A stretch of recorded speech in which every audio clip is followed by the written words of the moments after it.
রব্বি কারীম ডাকতে বলেন দুনিয়ার মানুষ শোনো,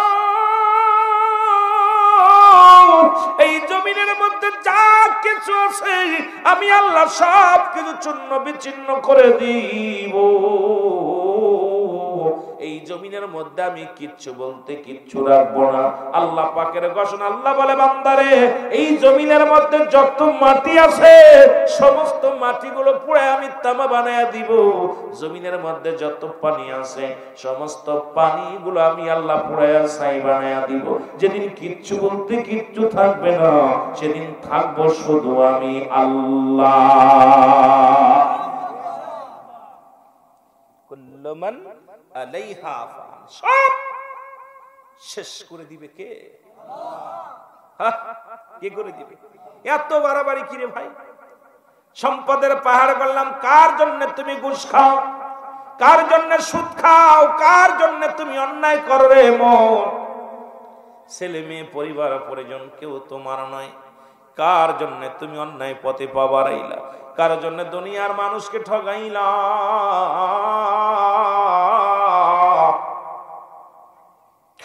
আজকে অফিসে বইয়া ঘুষ খাইলা, অফিসে বইয়া সুদ খাইলা। ও যুবক, একবার কি মরণের কথা তোমার মনে পড়ে না? যেমনি ভাবে হযরত উমর ফারুক রাদিয়াল্লাহু তাআলার কদমের মধ্যে এক বৃদ্ধা এসে বলে আমিনুল আসসালামু আলাইকুম, আমিনুল মুমিনিন, আমি আসছি আপনার কদমের মধ্যে, সঙ্গে আনছি আমার ছেলে। সুবহানাল্লাহ বলেন না? এ আমার ভাইরা, আমার বন্ধুরা, কোরআন কোন সাধারণ মানুষের জন্য আসে না। যদি বলি গোটা মাখলুকাতের জন্য আছে, গোটা জাহানের জন্য আছে, তাহলে তো গোটা পৃথিবীর মানুষগুলো মানত। একমাত্র আল্লাহ প্রদত্ত মানুষ, হেদায়েত প্রাপ্ত মানুষ, যারা রব্বে কারীমের পাগল, তাদের জন্য কোরআন। আর তারাই মানে কোরআন, কোরআনের আইন ছাড়া বাইরে চলতে পারে না। তারা কোরআন যেভাবে চলতে বলে সেইভাবেই চলে। কোরআনের বিধান মানে কোরআনের মুসলমান, আইন মানে কোরআন যেদিকে হারাম হালাল যেটা বলেছে সেটা বেছে বেছে তারা পালন করে। জোরে বলেন ঠিক কিনা? এখন মুসলমান মাদারুজুন নবুয়াতের প্রথম খণ্ডের মধ্যে বয়ান করেন, শরীয়তের দৃষ্টিতে কোন ব্যক্তি যদি হালালকে হারাম বলে সে কাফের হয়ে যাবে। এখন আমার দেশে সুদখোর আছে না নাই? বেপরদা আছে কি না? নামাজও ফরজ, পর্দাও ফরজ। বাংলাদেশে পর্দা আছে, তারা কি কোরআন মানে? কয় মানি। যদি কোরআন মানতো পর্দার বিধান ছাড়তো না, কোরআন মানতো নামাজ ছাড়তো না, কোরআন মানতো ঘুষ খাতো না, কোরআন মানতো সুদ খাতো না, কোরআন মানতো জিনা ব্যভিচার করতো না। কোরআন যদি মানতো, কোরআনের আইন যদি মানতো, এই পৃথিবীর মধ্যে জুলুম ব্যভিচার করতে পারতো না। জোরে বলেন ঠিক কিনা? কথা কি আমার বুঝেন?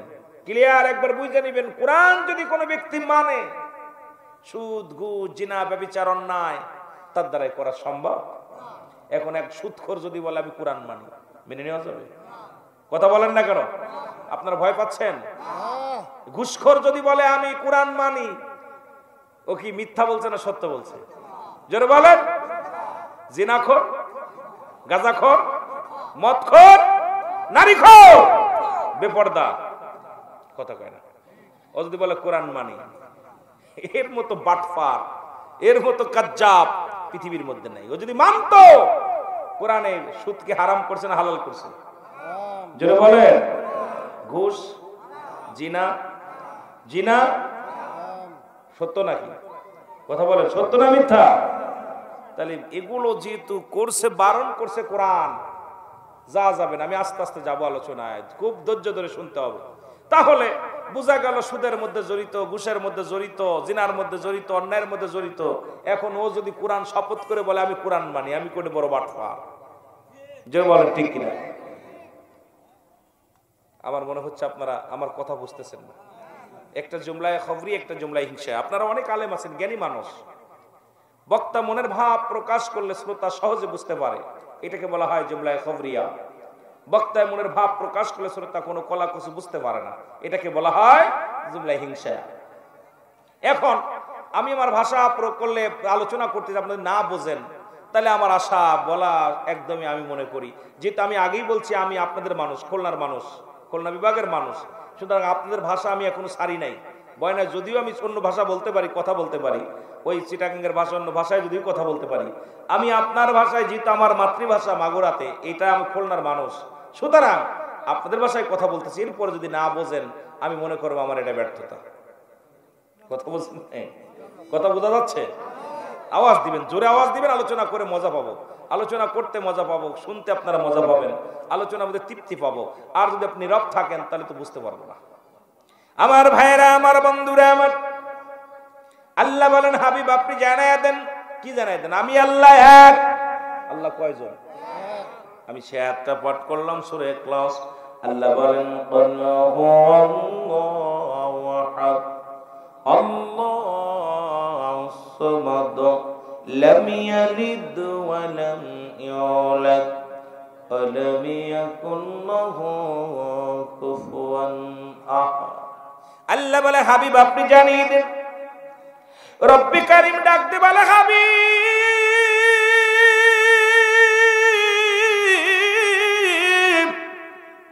আপনি জানিয়ে দেন আমি আল্লাহ, আমি আল্লাহ কাউকে জন্ম দিই নাই, কারো থেকে জন্ম নিই নাই। আল্লাহ ছেলে মেয়ে কয়জন?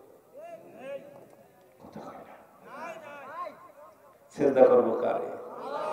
আর জোরে আল্লাহ ডাকতে বলে হাবিব জানায়া দেন, আপনি জানায়া দেন। নবী জানায়া দিব। কে জানাইব? নবীর বলতেছে হাবিব আপনি জানায়া দেন আমি আল্লাহ এক। সুতরাং চন্দ্র পূজা করা যাবে না, আমি ব্যতীত কাউকে সেজদা করা যাবে না, আমি ব্যতীত কারোর গোলামি করা যাবে না, আমি ব্যতীত কারোর নেতৃত্ব মানা যাবে না। ওই সমস্ত যে নেতা বানায়া সেজদা করে যারা, আমি নেতা, আমার হুকুম ছাড়া অন্য কোনো হুকুম চলবে না।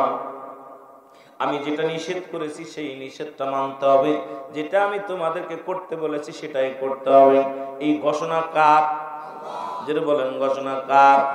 এখন ওরা চিন্তা করে যদি এটা মেনে নি, আল্লাহ বলে আমি কারোর জন্ম দিই নাই, কারো থেকে জন্ম নিই নাই, আসমান জমিনের মধ্যে আমার সমতুল্য সমকক্ষ আর কেউ নয়, সারা পৃথিবী আমার মুকাফি, কে আমি কারোর নয়, স্বয়ং সম্পূর্ণ কে? যেটা বলেন কে? স্রষ্টা, তিনি আমার রব। রব্বে কারীম উনি হলো সবল, আমি দুর্বল, উনি সহায়, আমি অসহায়, ঠিক কি না? প্রতিটা মাখলুকাতই আমরা অসহায়, রব্বে কারীম হলো আমার সহায়। সুতরাং আল্লাহ ডাক দেখায় হাবিব রে জানায়া দাও আমি আল্লাহ এক, আমারে সিজদা করো, অন্য কারোর নয়, ঠিক কি না? আজকে যারা আজকে মুসলমান দেখবেন খোদা ব্যতীত অন্য যারা নিজেরা দেবতা বানাইয়া, নিজে ক্ষমতা খোদা বানাইয়া আজকে সমাজের মধ্যে যারা ফিতনা সৃষ্টি করে, যারা দুনিয়ার মধ্যে আজকে দেখেন মুসলমান বড় কষ্ট হয়। আমেরিকার দিকে তাকায় দেখেন, লন্ডনের দিকে তাকায় দেখেন, বহির্বিশ্বের দিকে তাকায় দেখেন, আফগানের দিকে তাকায় দেখেন, বেশি দূরে নয়, সবচেয়ে বড় কষ্ট হলো ভারতের দিকে তাকায় দেখেন। বড় কষ্ট হয় যেখানে 42 লক্ষ, একজন নয় দুজন নয়, 42 কোটি মুসলমান হলো ভারতের মধ্যে বাস করে। কত কোটি? যদি বলেন কত কোটি? আমার ভাই বললেন কত কোটি? বাংলাদেশের মানুষ হলো 18 কোটি। কত কোটি? আর ভারতে মুসলমান কত কোটি? যদি বলেন কম না বেশি? কম না বেশি? কত বেশি? ডবলেরও ডবল। যেখানে মুসলমান, আমার বড় কষ্ট হয় যদি কোনো মুসলিম থাকেন, বড় কষ্ট হয় আমার বাবা, আমার শুনে নেন, যেখানে মুসলমানদের উপরে আঘাত, যেখানে মুসলমানদের বাড়িঘর দূর ভেঙে দেওয়া হয়, যেখানে মুসলমানদের উপরে আঘাত করা হয়, বড় কষ্ট হয়। দেখেছি কদিন আগে মুসলমানদের মসজিদগুলো ভেঙে গুড়িয়ে দিতেছে মুসলমান নামাজ পড়ার কারণে। আজকে একটু দেখলাম গত জুম্মার দিনে মুসল্লিদেরকে বাইর করে দিয়ে তাদেরকে বেদরক পেটানো হচ্ছে, লাথি ঘুষি তাদের গায়ে মারা হচ্ছে। আমার মুসলমান ভাই যারা কষ্ট পায়, তাদের দুঃখে যদি আপনাদের দুঃখ না লাগে, আমি মনে করি আপনার মতো মুসলমান এই পৃথিবীর মধ্যে দরকার নাই। জোরে বলেন ঠিক কিনা? যদিও আমরা হট্টগোল করতে চাই না, মুসলমান দোয়া করি। শুধু এখানে নাই, কোথায় ফিলিস্তিনের দিকে তাকান, গাজ্জার জমিনে তাকান, অসংখ্য মুসলমানের রক্ত ঝরে জমিনের মধ্যে। তাদের ব্যথায় যদি আপনার অন্তর না কাঁদে, তাদের ব্যথায় যদি আপনার হৃদয় না কাঁদে, তাদের কষ্ট দেখে যদি আপনার দুঃখ না লাগে, আপনি কেমন মুসলমান? আজকে ভারতের বুকে আমার মা বোনেরা, আজকে আমার বড় কষ্ট হয়, আল্লাহ আমাকে নিয়েছে একাধিকবার।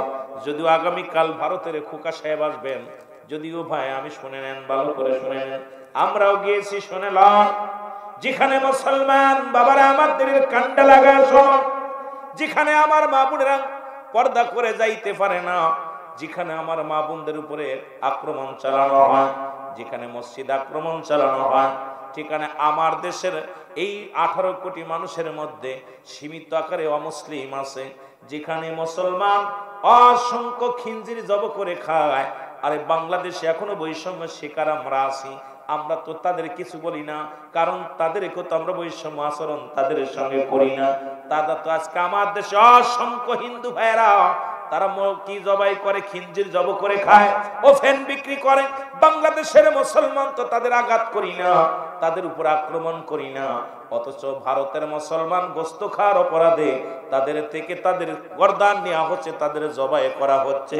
এমন কি দেখা যায় তাবুর মধ্যে ঢুকে মুসলমান পোল্ট্রির মুরগির গোস্ত রান্না হয়েছে, এটাও মাটির মধ্যে সরিয়ে ফেলেছে। ইহা দ্বারা বোঝা যায় বাংলাদেশে কোনো বৈষম্য নাই, বৈষম্য আছে শুধু ভারতে। জোরে জোরে চিল্লায় বলেন ঠিক কিনা? আবার দাদাদের কাছে নালিশ দেওয়ার তালে আছে। এই দাদারা যে কত বড় ভয়ঙ্কর, পৃথিবীর ইতিহাসে সবচেয়ে নগণ্যতম অপরাধী ওরা। আপনারা মুসলমান তাদের সাথে আত্মীয়তা করেন, মুসলমান ওদের গলায় গলায় ফিরে, গলায় গলায় ফিরে। সবচেয়ে এত কষ্ট লাগে যারা অমুসলিম আর বাবারা আমার গভীর মনোযোগ। আজকে গোটা পৃথিবীর মধ্যে আগুন শুরু হয়েছে। কোথায়? বলতেছিলাম ফিলিস্তিনের জমিনে মুসলমান মার খায়, জর্ডানে মুসলমান মার খায়, পৃথিবীর মধ্যে অন্যান্য রাষ্ট্রের মধ্যে মুসলিম জাতি মার খায়। তার একটাই কারণ হলো তাদের ঈমান দুর্বল। কারণ ঈমান এবং আমল আমাদের দুইটা শক্তি থাকবে। একটা শক্তি আমার আল্লাহ রাহমাতাল লিল আলামিন। এই দুইটা শক্তি যদি আপনার আমার সাথে থাকে, পৃথিবীর কোন অস্ত্র, কোন বোমা, পৃথিবীর কোন ক্ষেপণাস্ত্র দিয়া মুসলমানদের দামিয়ে রাখা যাবে না। জোরে জোরে বলেন ঠিক কিনা?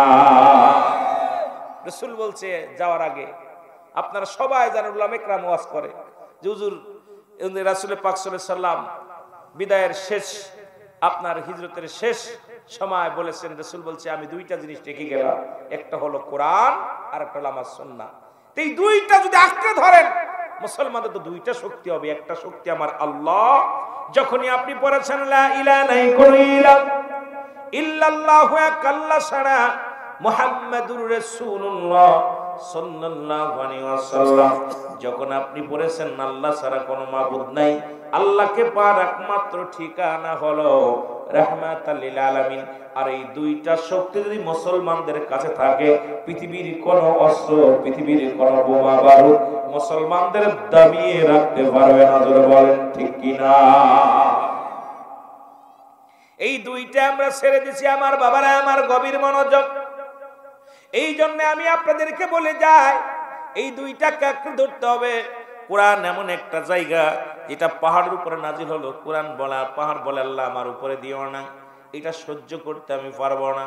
আল্লাহ পাক পাহাড়কে বললেন, পাহাড়ের উপরে দিলেন না, দিলেন কোথায়? গাছের উপরে, গাছ বলে পারবো না। এবার গাছের উপর থেকে নিয়ে আসলেন জমিনের উপরে, জমিন বলেন পারবো না। এই মানুষের ভিতরে দিলেন রব্বে করিম।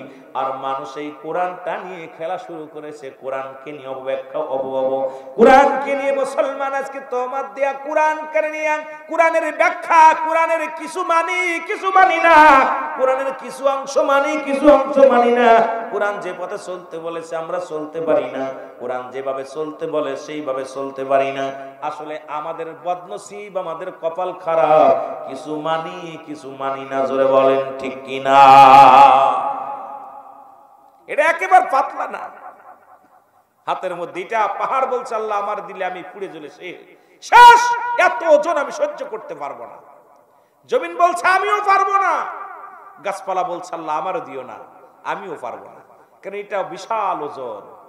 সেই মানুষের ভিতর দিচ্ছে রব্বে কারীম, রব্বে কারীম মানুষের ভিতর দিচ্ছে। মানুষ, সেই মানুষগুলো মানুষ হয়ে গেছে।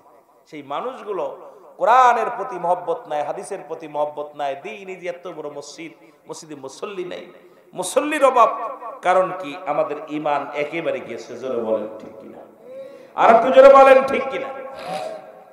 শুধু তাই নাই, তৎকালীন জামানাও মুনাফিক ছিল। আল্লাহ কমিনান নাস, মানুষের মধ্যে মাকুল তারা বলবে আমান্না, তার ঈমান আছে বিল্লাহি, আল্লাহর প্রতি, অবিলমিল আখিরাতের প্রতি বিশ্বাস স্থাপন করেছে। ওমা হুম বিমুমিনিন। আল্লাহ কয় হাবিব রে, আল্লাহ কা ডাক দে কয় হাবিব রে, একদল মুনাফিক আছে। যুগে যুগে ওমর হত্যা করলো কারা? উসমান হত্যা করলো কারা? আলীকে হত্যা করলো কারা? এই যুগে যুগে যত মুসলমানদের হত্যা করেছে, এর ভিতরে সবচেয়ে বড় খ্রিস্টানদের চক্রান্ত, ইহুদিদের চক্রান্ত। মারছে কিন্তু মুসলমান। এই মুসলমান এত লোভী জাতি, মুসলমান এত বড় লোভী জাতি। রাসূল বলছে বালহা কিলাব, এই দুনিয়াটা পচা দুর্গন্ধ মরি। মানুষের চরিত্র হলো কুকুরের চরিত্র। কুকুর যেমন মরি পাইলে খুশি হয়, তদ্রূপ সে জামানার মানুষগুলো সম্পদ পাইলে খুশি হবে। জোরে বলেন ঠিক কিনা? আমার কথা না, নবীজি বলছে বালহা খিলাফ, এই দুনিয়াটা হলো পচা দুর্গন্ধ মরি। মানুষের চরিত্র হলো কুকুরের চরিত্র। কুকুর যেমন, বলেন দি ভাই, আপনাদের এই মহল্লার মধ্যে যদি একটা মরি মরে থাকে, কুকুর যদি টের পায়, ওই কুকুরটা যায় ওরে পেটে কি ধরবে? একটা মরি, একটা গরু ও যদি আগে ধরে কাউকে ভাগ দিবে না, কাউকে দিবে না। জোরে বলেন ঠিক কিনা? মুসলমানদের চরিত্র কেমন হয়ে গেছে দেখেন। মুসলমানদের চরিত্রটা এত নিকৃষ্ট হয়ে গেছে। যদিও আপনারা কষ্ট পাইতে পারেন যে হুজুর আমরা মুসলমান নিকৃষ্ট, কষ্টের কথা আমার নবীজি বলছে বালহা খিলাফ। ঠিক একটা কাক যদি রাসূলুল্লাহ কাকের সাথে বুঝাইছে, কাক যদি একটা মরি পায়, যে এলাকার মধ্যে একটা গরু মারা গেছে, কাক যদি খবর পায়, কা কা করে সব খবর দিবে কাকগুলো। সব কাকগুলো আইসা কেউ পেট খাবে, কেউ লেজ খাবে, কেউ বুড়ি খাবে, কেউ চোখ খাবে, বাক করে খাবে। কাকের চক্ষু লজ্জা আছে, কুকুরের চক্ষু লজ্জা নাই। ঠিক মুসলমান জাতি হয়ে গেছি ঠিক কুকুরের মতো। আজকে এক দলের লগে আর এক দলের মিল নেই, এক মুসলমানের লগে আর এক মুসলমানের মিল নেই, এ ভাইয়ের লগে ভাইয়ের মিল নাই। ওরা কয় আমরা আপনার কমি অঙ্গনের ভাইয়েরা আপনার আলিয়ার সাথে মিল নাই, আলিয়াদের লগে কমিদের মিল নাই, তাবলিকের লগে আরেকজনের মিল নাই, পীর মুরিদ যারা করে তাদের লগে আরেকজনের মিল নাই। ঘটনাটা কি ভাই? নবীজি এমনি বলে নাই বালহা খিলাফ। কথা কি বোঝেন? আমার ক্লিয়ার বুঝে নিবেন। যদি রং বলি বলবেন হুজুর আপনি রং বলতেছেন। কারুর লগে কারুর মিল নাই, কারণ কেউ কারুর দেখতে পাচ্ছেন না, সবাই একা, সবাই এক। আমি এক নাম্বার দল। আরে ভাই হলো কি? মুসলিম জাতি ছিল, কে কোন দলের লোক, কে কোন পীরের মুরিদ দেখার সময় নাই। কোরআন হাদিসের স্বার্থে সবাইকে ঐক্যবদ্ধ হয়ে ময়দানে নামতে হবে। যারা বলেন ঠিক কিনা? তাহলে ইসলাম জিন্দা হবে, তাহলে ইসলাম 24 ঘন্টা লাগবে না মসনাদে বসতে। কিন্তু আমাদের দোষ হলো, আমি আপনার সঙ্গে মুখে বলতেছি লিপসন কথা বলছেননি, এই মুখ দিয়া ভালোবাসার কথা বলতেছে, অন্তরের ভিতরে মুখে মুখে শেখ ফরিদ বগলে একই। যারা বলেন ঠিক কিনা? রাগ করেন? রাগ করেন? আমি যে কথাগুলো বলি খেয়াল করবেন, চিরন্তন সত্য কথাগুলো। মুখে বলতেছে আমরা ঐক্য হব, এক হব, কিন্তু মুখে বলতেছে ওই পর্যন্তই শেষ। আর যদি আমরা মুসলমান, কে কোন তরিকার লোক, কে কোন দলের লোক দেখার বিষয় না, আমরা কোরআনের স্বার্থে এক, হাদিসের স্বার্থে এক। যখনই ঐক্যের স্লোগান গাবো, আমার বিশ্বাস বাংলাদেশের আকাশে পথ করে ইসলামের পতাকা উত্তোলন হবে। যেন বলেন ঠিক। কিন্তু আমাদের দুর্নসিব, আমাদের কপাল পোড়া, কারণ আমরা ওই মুখ যে যখন আসি, যে যখনই বলি সান্ত্বনার বুঝ দিই, কথা বলি মাইক নিয়ে, আল্লাহ আমাদের মুখ দিছে, মাইক লাগায় সান্ত্বনা দিতেছে, কিন্তু ওই পর্যন্ত, ওই ময়দান পর্যন্ত ঠিক। আমার ভাইরা, আমার বন্ধুরা, আমার গভীর মনোযোগ, যে কথাগুলো বলি, ইসলামের দাওয়াত দিলেন রাহমাতুল লিল আলামিন, কালেমার দাওয়াত দিতে গেলেন। রাসূল আগে ভালো ছিলেন, নবীজি আগে প্রথম সবার মাথার মনি ছিলেন, নানের মণি ছিলেন, মাথার তাজ ছিলেন, সবাই রাসূলকে ভালোবাসে। রাসূল অপরাধ করলেন কখন? যখন কালেমার দাওয়াত দিলেন, আশহাদু আল্লা ইলাহা ইল্লাল্লাহু আহাদাহু লা শারীকা লাহু ওয়া আশহাদু আন্না মুহাম্মাদান আবদুহু ওয়া রাসূলুহু। এই তো রাসূল দুশমন হয়ে গেল, রাসূল দুশমন হয়ে গেল। যখনই কালিমার দাওয়াত দিছে, ইসলামের দাওয়াত দিছে, সত্যের দাওয়াত দিছে, তখনই রাসূল আমার নবীজির আপন চাচারা তার থেকে সরে গেছে, রাসূলের ফুপুরা তার থেকে সরে গেছে।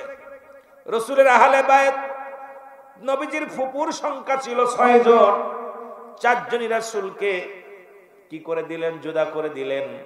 রাসূলকে মানতে পারে নাই, রাসূলকে তারা মানতে পারে নাই। রাসূলের চাচার সংখ্যা ছিল মোট 9 জন, রাসূলের বাবাকে দেয়া 10 জন। তাদের মধ্যে 7 জনই রাসূলকে মানতে পারে নাই।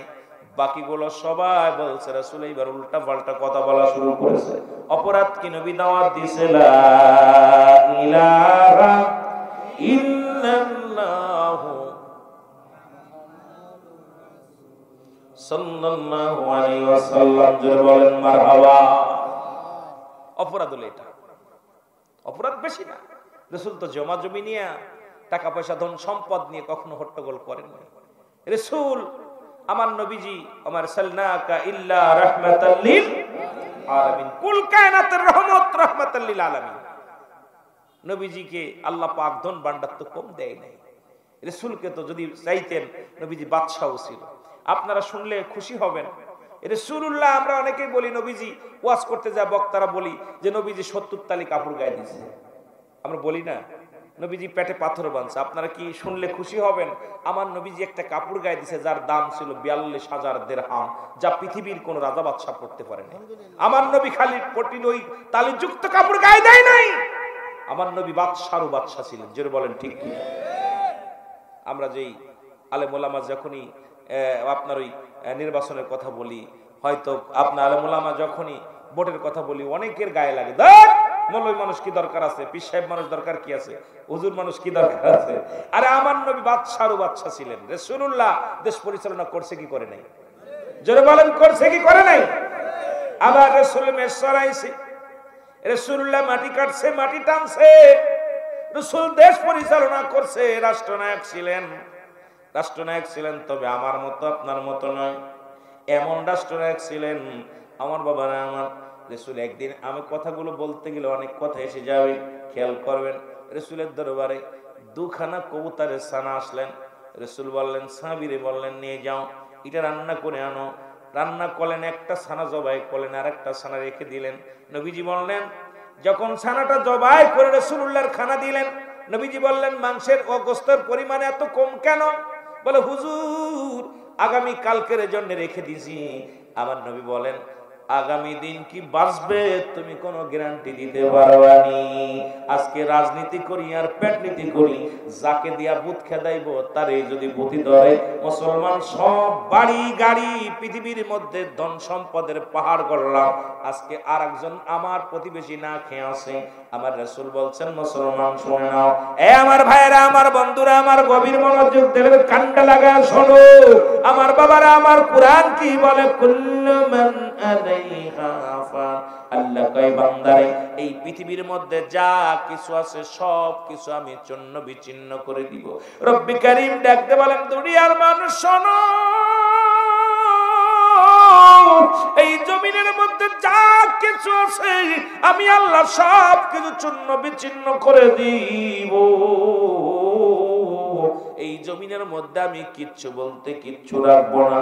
আল্লাহ পাকের ঘোষণা। আল্লাহ বলে, বান্দারে, এই জমিনের মধ্যে যত মাটি আছে সমস্ত মাটিগুলো পুড়ে আমি তামা বানায়া দিব। জমিনের মধ্যে যত পানি আছে সমস্ত পানিগুলো আমি আল্লাহ পুড়ায়া ছাই বানায়া দিব। যেদিন কিচ্ছু বলতে কিচ্ছু থাকবে না, সেদিন থাকবো শুধু আমি আল্লাহ। কুল্লু মান আলাইহা ফান, সব শেষ করে দিবে কে? কি করে দিবে? এত বাড়াবাড়ি কিরে ভাই? সম্পদের পাহাড় করলাম, কার জন্য তুমি ঘুষ খাও, কার জন্য সুদ খাও, কার জন্য তুমি অন্যায় করো রে মন? ছেলে মেয়ে পরিবার পরিজন কেউ তোমার নয়, কার জন্য তুমি অন্যায় পথে পা বাড়াইলা, কার জন্য দুনিয়ার মানুষকে ঠগাইলা?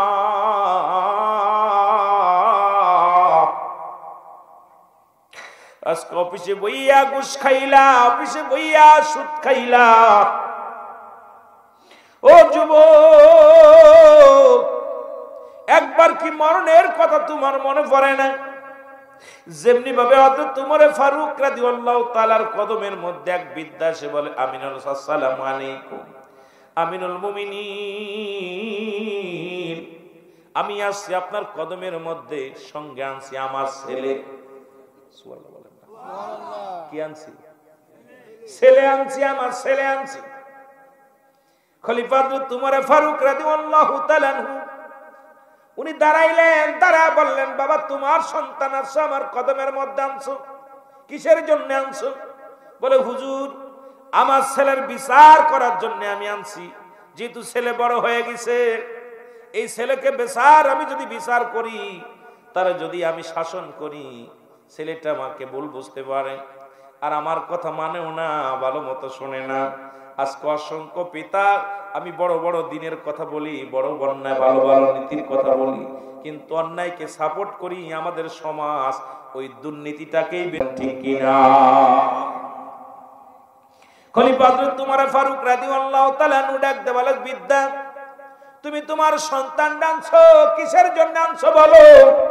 বলে, হুজুর আমার এই সন্তান অন্যায় করেছে, বিচারের জন্য আনছি। তিনটা বিপদ, তিনটা অন্যায় করেছে, বড় বিপদ। কয়টা? কয়টা অন্যায়? জোরে বলেন, কয়টা অন্যায়? তিনটা অন্যায়। তিনটা অন্যায় করার কারণে আমি আপনার কাছে আনছি, আমার সন্তানের বিচার করা লাগবে। খলিফা হযরত ওমর ফারুক রাদিয়াল্লাহু তাআলা ডাক দিয়ে বলেন, বাবা কি তিনটা বিপদ, কি অন্যায় করছে বলেন? এক নাম্বার অন্যায়, এক নাম্বার অপরাধ করেছে আমার ছেলে। আমার ছেলে দুনিয়ার মধ্যে এক নাম্বার অপরাধ হলো সে মদ পান করে, মাদক সেবন করে।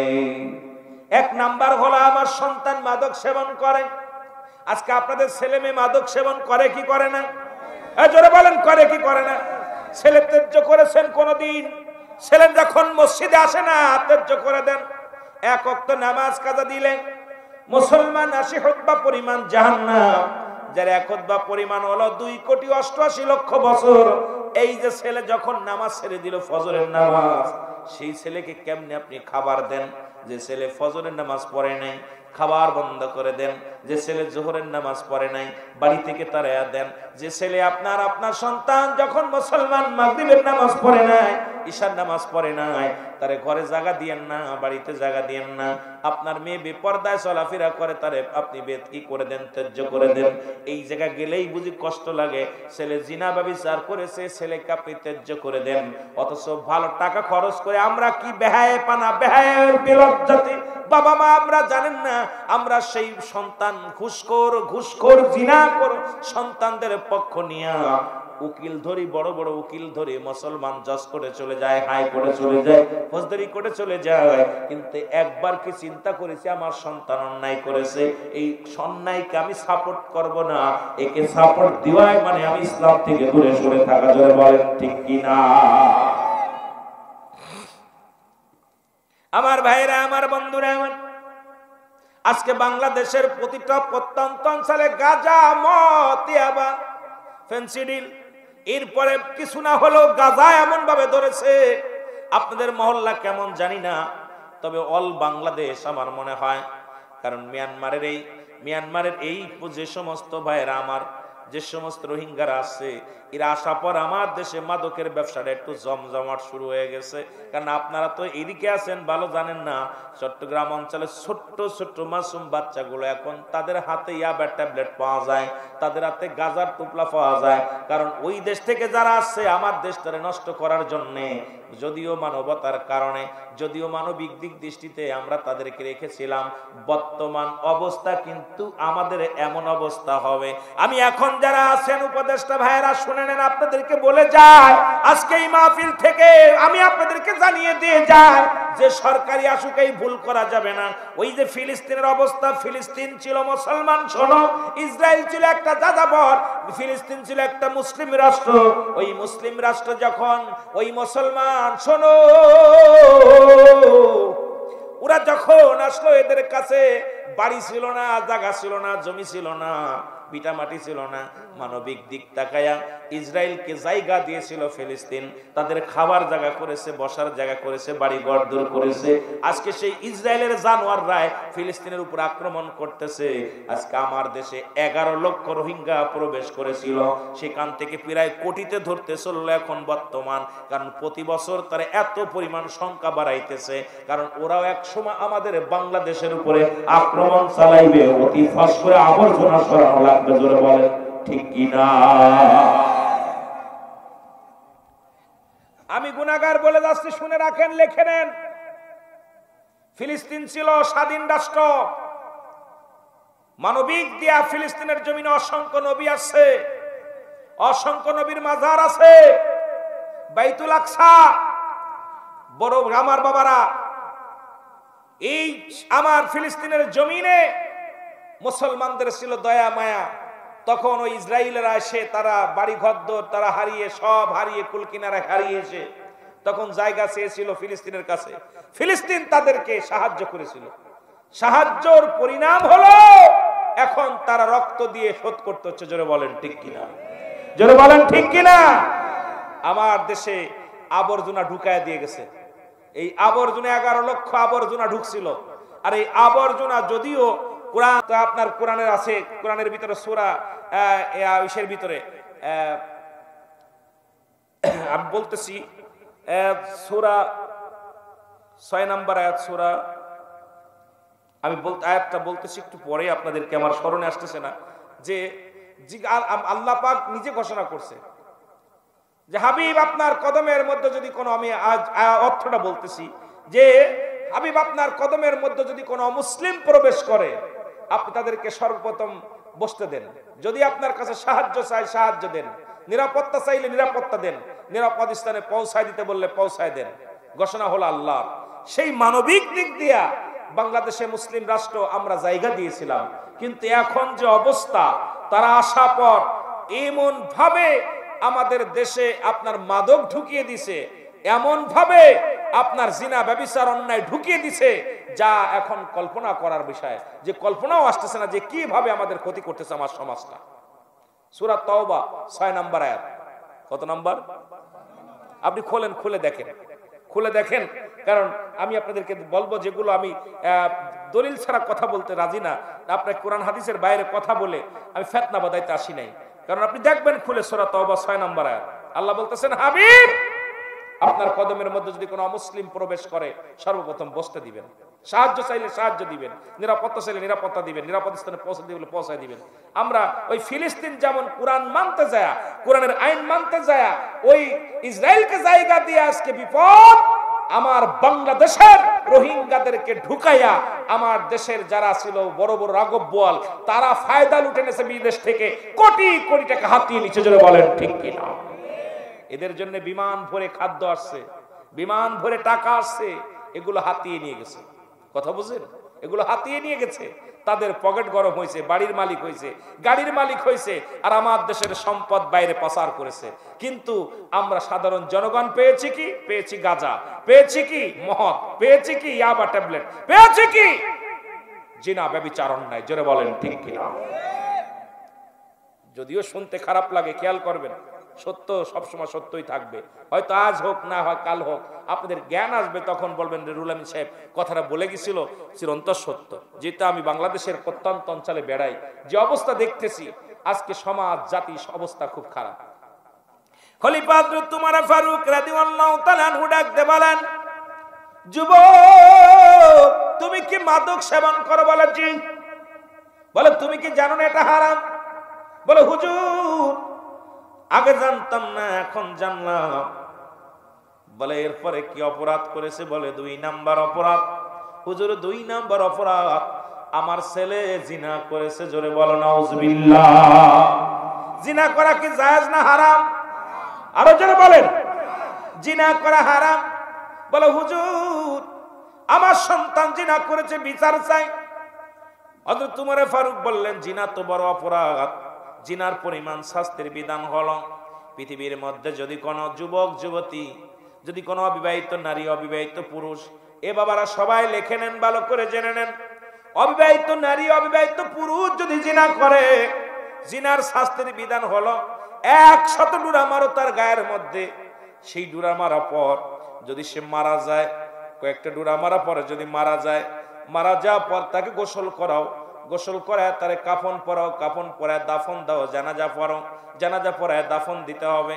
কারণ সে যে অবিবাহিত থাকার কারণে, অবিবাহিত নারী অবিবাহিত পুরুষ থাকার কারণে জানাজাও পাবে, তারা মুসলমান কাফন পাবে, দাফন পাবে।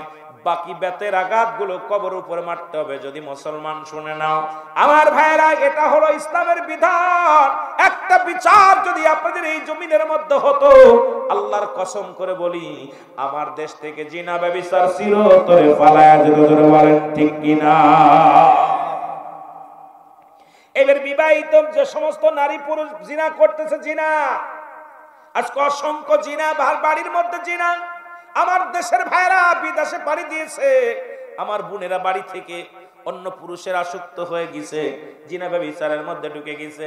মুসলমান শুনে নাও, শাস্তির বিধান হলো যদি কোনো বিবাহিত পুরুষ বিবাহিত নারী জিনা করে, তাদের শাস্তির বিধান 1 নম্বরে শুনে নেন। আজকে আমরা উকিল ধরি, বড় বড় জজ কোর্টে যায়, মুসলমান ফৌজদারি কোর্টে যায়, আদালতে যায়, জমি জমা বিক্রি করে কেমন বেহায়া বাবা, কেমন বেহায়া মা, ওই সন্তানের পক্ষে ওই বিবি, ওই মেয়ের পক্ষ নিয়ে আজকে মামলা লড়তে যায়। আরে মুসলমান শুনে নাও, তুমি দুনিয়া তো জাহান্নাম কামায় নিলা, করো কারো তুমি জাহান্নাম কামায় নিলা। যদি কোনো বিবাহিত নারী বিবাহিত পুরুষ যদি জিনা করে, শাস্তির বিধান হলো এই নাভি পর্যন্ত মাটির নিচেই পুঁততে হবে, পুঁতিয়া তারে কঙ্কাল নিক্ষেপ করতে হবে, যতক্ষণ পর্যন্ত মারা যাবে না, যতক্ষণ পর্যন্ত মৃত্যুবরণ করবে না, ততক্ষণ পর্যন্ত তার গায়ে মারতে হবে। যখন নিশ্চিত হয়ে যাবেন মারা গেছে, মারা গেলে মাটি খুঁড়ে উঠাইতে হবে। উঠায় মুসলমান কোন বিবাহিত নারী বিবাহিত পুরুষ জানাজা পাবে না, বিবাহিত নারী বিবাহিত পুরুষ কি পাবে না? কাফন পাবে না, দাফন পাবে না। পৃথিবীর কোথাও তাকে দাফন করা যাবে না, পৃথিবীর কোনো মাটি হালা করা যাবে না। বিবাহিত হওয়ার কারণে, বিবাহিত নারী বিবাহিত পুরুষ হওয়ার কারণে, আমার মা বোনের আজকে আলোচনা শুনতেছেন, অনেকে কিন্তু বেশি পণ্য পুরুষের প্রতি আসক্ত হয়ে গেছেন, অনেক আলেমের প্রতি আসক্ত হয়ে গেছেন। আজকে পত্রিকা খুললেই দেখা যায় বলৎকার, পত্রিকা খুললেই দেখা যায় জিনাকার। আজকে পত্রিকা খুললে দেখা যায় অমুকের বউ অমুক নিয়ে গেছে, 2 মেয়ের বাবা 2 মেয়ের মা চলে যাচ্ছে। কারণ শাস্তির বিধানটা ভালো করে শুনে নেন। এবার যদি মুসলমান শুনে নাও, ওই নারী ওই পুরুষকে কখনো দাফন করা যাবে না, জানাজা পড়া যাবে না। পৃথিবীর সমস্ত দেবালয় কুকুর শিলদে তাদের লাশটা খাওয়াই দিতে হবে। এটা ইসলামের বিধান, কোরআনের বিধান। একটা আইন যদি, একটা বিচার যদি আজকে মুসলমান এই যশোরের মধ্যে করা হতো, খুলনার মধ্যে করা হতো, আল্লাহর কসম করে বলি আমার দেশ থেকে জিনা ব্যভিচার পালায়া যেত। জোরে বলেন ঠিক কিনা? কোরআন মানব, তাফসীর করি, কি তাফসীর করো? ফাজলি মারো। তাফসীর কোরআন দিয়া, নাম দিয়া, তাফসীরুল কোরআন মাহফিল দিয়া ইয়ার কি মারো? কোন বিবাহিত পুরুষ বিবাহিত নারী কখনো দাফন পাবে না, জানাজা পাবে না, কাফন পাবে না। আজকে আমার দেশে, আপনার গ্রামে অঞ্চলে ঢুকে গেছে প্রচুর জিন। আমার বাবারা ওই নারীকে খুশি করার জন্য, সন্তানকে খুশি করার জন্য বিদেশে পাড়ি জমাইছে, আর এদিকে বিবি টাকা পায়া তাদের ইচ্ছা মতো উড়াইতেছে, বেগানা পুরুষের সঙ্গে আড্ডা মারতেছে। বেগানা নারীর চেহারা দেখা হারাম, বেগানা পুরুষের চেহারা দেখা হারাম। এই ওয়াজ যদি করি, বাংলাদেশে 90% মৌলবী চাকরি চলে যাবে। আমি গুনাহগার যদি ওয়াজ করি, অনেক আলেমের কলিজার মধ্যে লাগবে। বেগানা নারীর চেহারা দেখা হারাম, এটা কোন কোন মাসলা আছে? আপনি আমার বউ দেখবেন কি অবস্থা হয়েছে শুরু সমাজ। এই জাতিকে বাঁচাইতে হলে হক কথাগুলো আজকে মঞ্চে বসতে হবে, বলতে হবে। কিন্তু আমরা তাফসীর মাহফিল নাম দিয়া দেখি, আমি অনেক সময় আমার খুব আশ্চর্যজনক লাগে, দেখি নারীদের দেহ নিয়ে 1/2 ঘন্টা কেটে যায়। নারীদের দেহ নিয়ে কোন মহিলা প্যান্ট শার্ট পরছে, কোন মহিলা ল্যাংটা হয়েছে, কোন মহিলার মাথায় কাপড় নাই, কোন মহিলার কি হয়েছে, এগুলো নিয়ে একের তাফসীর করতেছে। এই সমস্ত দ্বিধা দ্বন্দ্ব আজকে ফিতনা বাধাইতেছি। আমার কথা হলো ইসলামের কথা, ইসলাম যে কোরআন যে বিধান দেশে, কোরআনের বিধান আপনি মানবেন, কিছু মানবেন, কিছু মানবেন না, মন গড়া মতো কথা বলবেন, এটা বলার জন্য আপনাকে ইখতিয়ার দেওয়া হয় নাই। যেটা বলেন ঠিক কি না? আমার ভাইরা, আমার বন্ধুরা, আমার গভীর মনোযোগ। 3 নাম্বার, 1 নাম্বার হলো আমি মাদক সেবন করি, 2 নাম্বার জিনা করি, 3 নাম্বার হলো আমি মানুষ হত্যা করেছি। কি হত্যা করেছি? এটা মানুষ হত্যা করা কি পাপ না গুনাহ? সব কথা বলে। এই যে কদিন আগে বেচারা রইসুদ্দিন, আরে ভাই যে তরিকার হোক, সে সুন্নি হোক, আর ওয়াহাবি হোক, আর মদুদি হোক, আর জিদা হোক, আমার দেখার বিষয় নেই, তুই তো একজন ইমাম। এই বাংলাদেশ যেখানে আইন আছে, যেখানে আদালত আছে, সেখানে একজন ইমামকে পিটিয়ে হত্যা করলেন। যদি ওই বিধান মানতে হয়, ওটা তো ন্যায় পড়া নয়, 3 জন সাক্ষীর প্রয়োজন। আরে মুসলমান, আপনি কোন বিচারে হত্যা করলেন? আবার নরপশু কিছু পুলিশ দেখলাম মুসলমান ওই ফ্যাসিদবাদের যারা ছিল, পানিটা বড় আমি দুঃখ পেয়েছি, বড় কষ্ট পেয়েছি। যদিও বলতে হয়, যারা দেশের রক্ষক, যাদের আইন শৃঙ্খলা বাহিনী, যাদেরকে সম্মান করি, যারা দেশের জন্য নিয়োজিত, তারা একটা আসামির সঙ্গে উপহাস করে পানি দিতে যায় কিয়ামতের এমন একটা লক্ষণ দেখাইলো। কারবালার প্রান্তরে শুনেছিলাম, মুসলমান শুনে নাও, এই যে সেনা সেমর নিষ্ঠুর বাহিনীরা যেমন পানি দেয় নাই, হুসাইন রাদিয়াল্লাহু তাআলা কি দেয় নাই, ঠিক ওই নিষ্ঠুর বাহিনীর মতো এমন একটা অভিনয় করছে। পিপাসিত মানুষটা বারবার মুখটা আগায় দেয়, বারবার বোতলের পানি দিতে যায়, আবার টানতে নিয়ে আসে। এর দ্বারা প্রমাণ হয় এখনো মুনাফিক আছে। জোরে বলেন ঠিক কিনা? এমনির কোরআনে যে বললাম মুমিনান নাস, নাস শব্দের অর্থ হলো মানুষ। মানুষের মধ্যে মুনাফিক আছে। অসংখ্য মুনাফিক দাড়ি টুপি জুব্বা পাগড়ি লাগানো পর লিবাসের মধ্যে ইসলাম ঢুকাইছি, লিবাসের মধ্যে ঢুকাইছি। এখানে এই দোকানে অনেক প্রকার মাল পাওয়া যায়, কথা বলছেন নাই? মাল পাওয়া যায় ভিতরে কি পাই আপনার ভাই প্যারাসিটামল আছে কয় নাই, কথা বলছেন নি? আমার ভাইরা, আমার বন্ধুরা, আমার খলিফা হযরত ওমর ফারুক রাদিয়াল্লাহু তাআলা ডাকতে বলে, যুবক, তুমি 3টা অপরাধ করেছ, ওই 3টা অপরাধের জন্য তোমার মৃত্যুদণ্ড হবে, তোমার কঠিন বিচার হবে। যুবক বলে, হুজুর আমি মেনে নিলাম, আপনি খলিফা আমিনুল মুমিনিন, আপনার কাছে আমি ন্যায় বিচার পাবো। তার মানে বুঝতে আর বাকি নেই, মুসলমানরা অন্যায় বিচার করে না, মুসলমান কোরআনের প্রতি খেয়াল রেখে বিচার করে। মুসলমান কোরআনের বাইরে চলে না, মুসলমান মিথ্যা বলতে পারে না।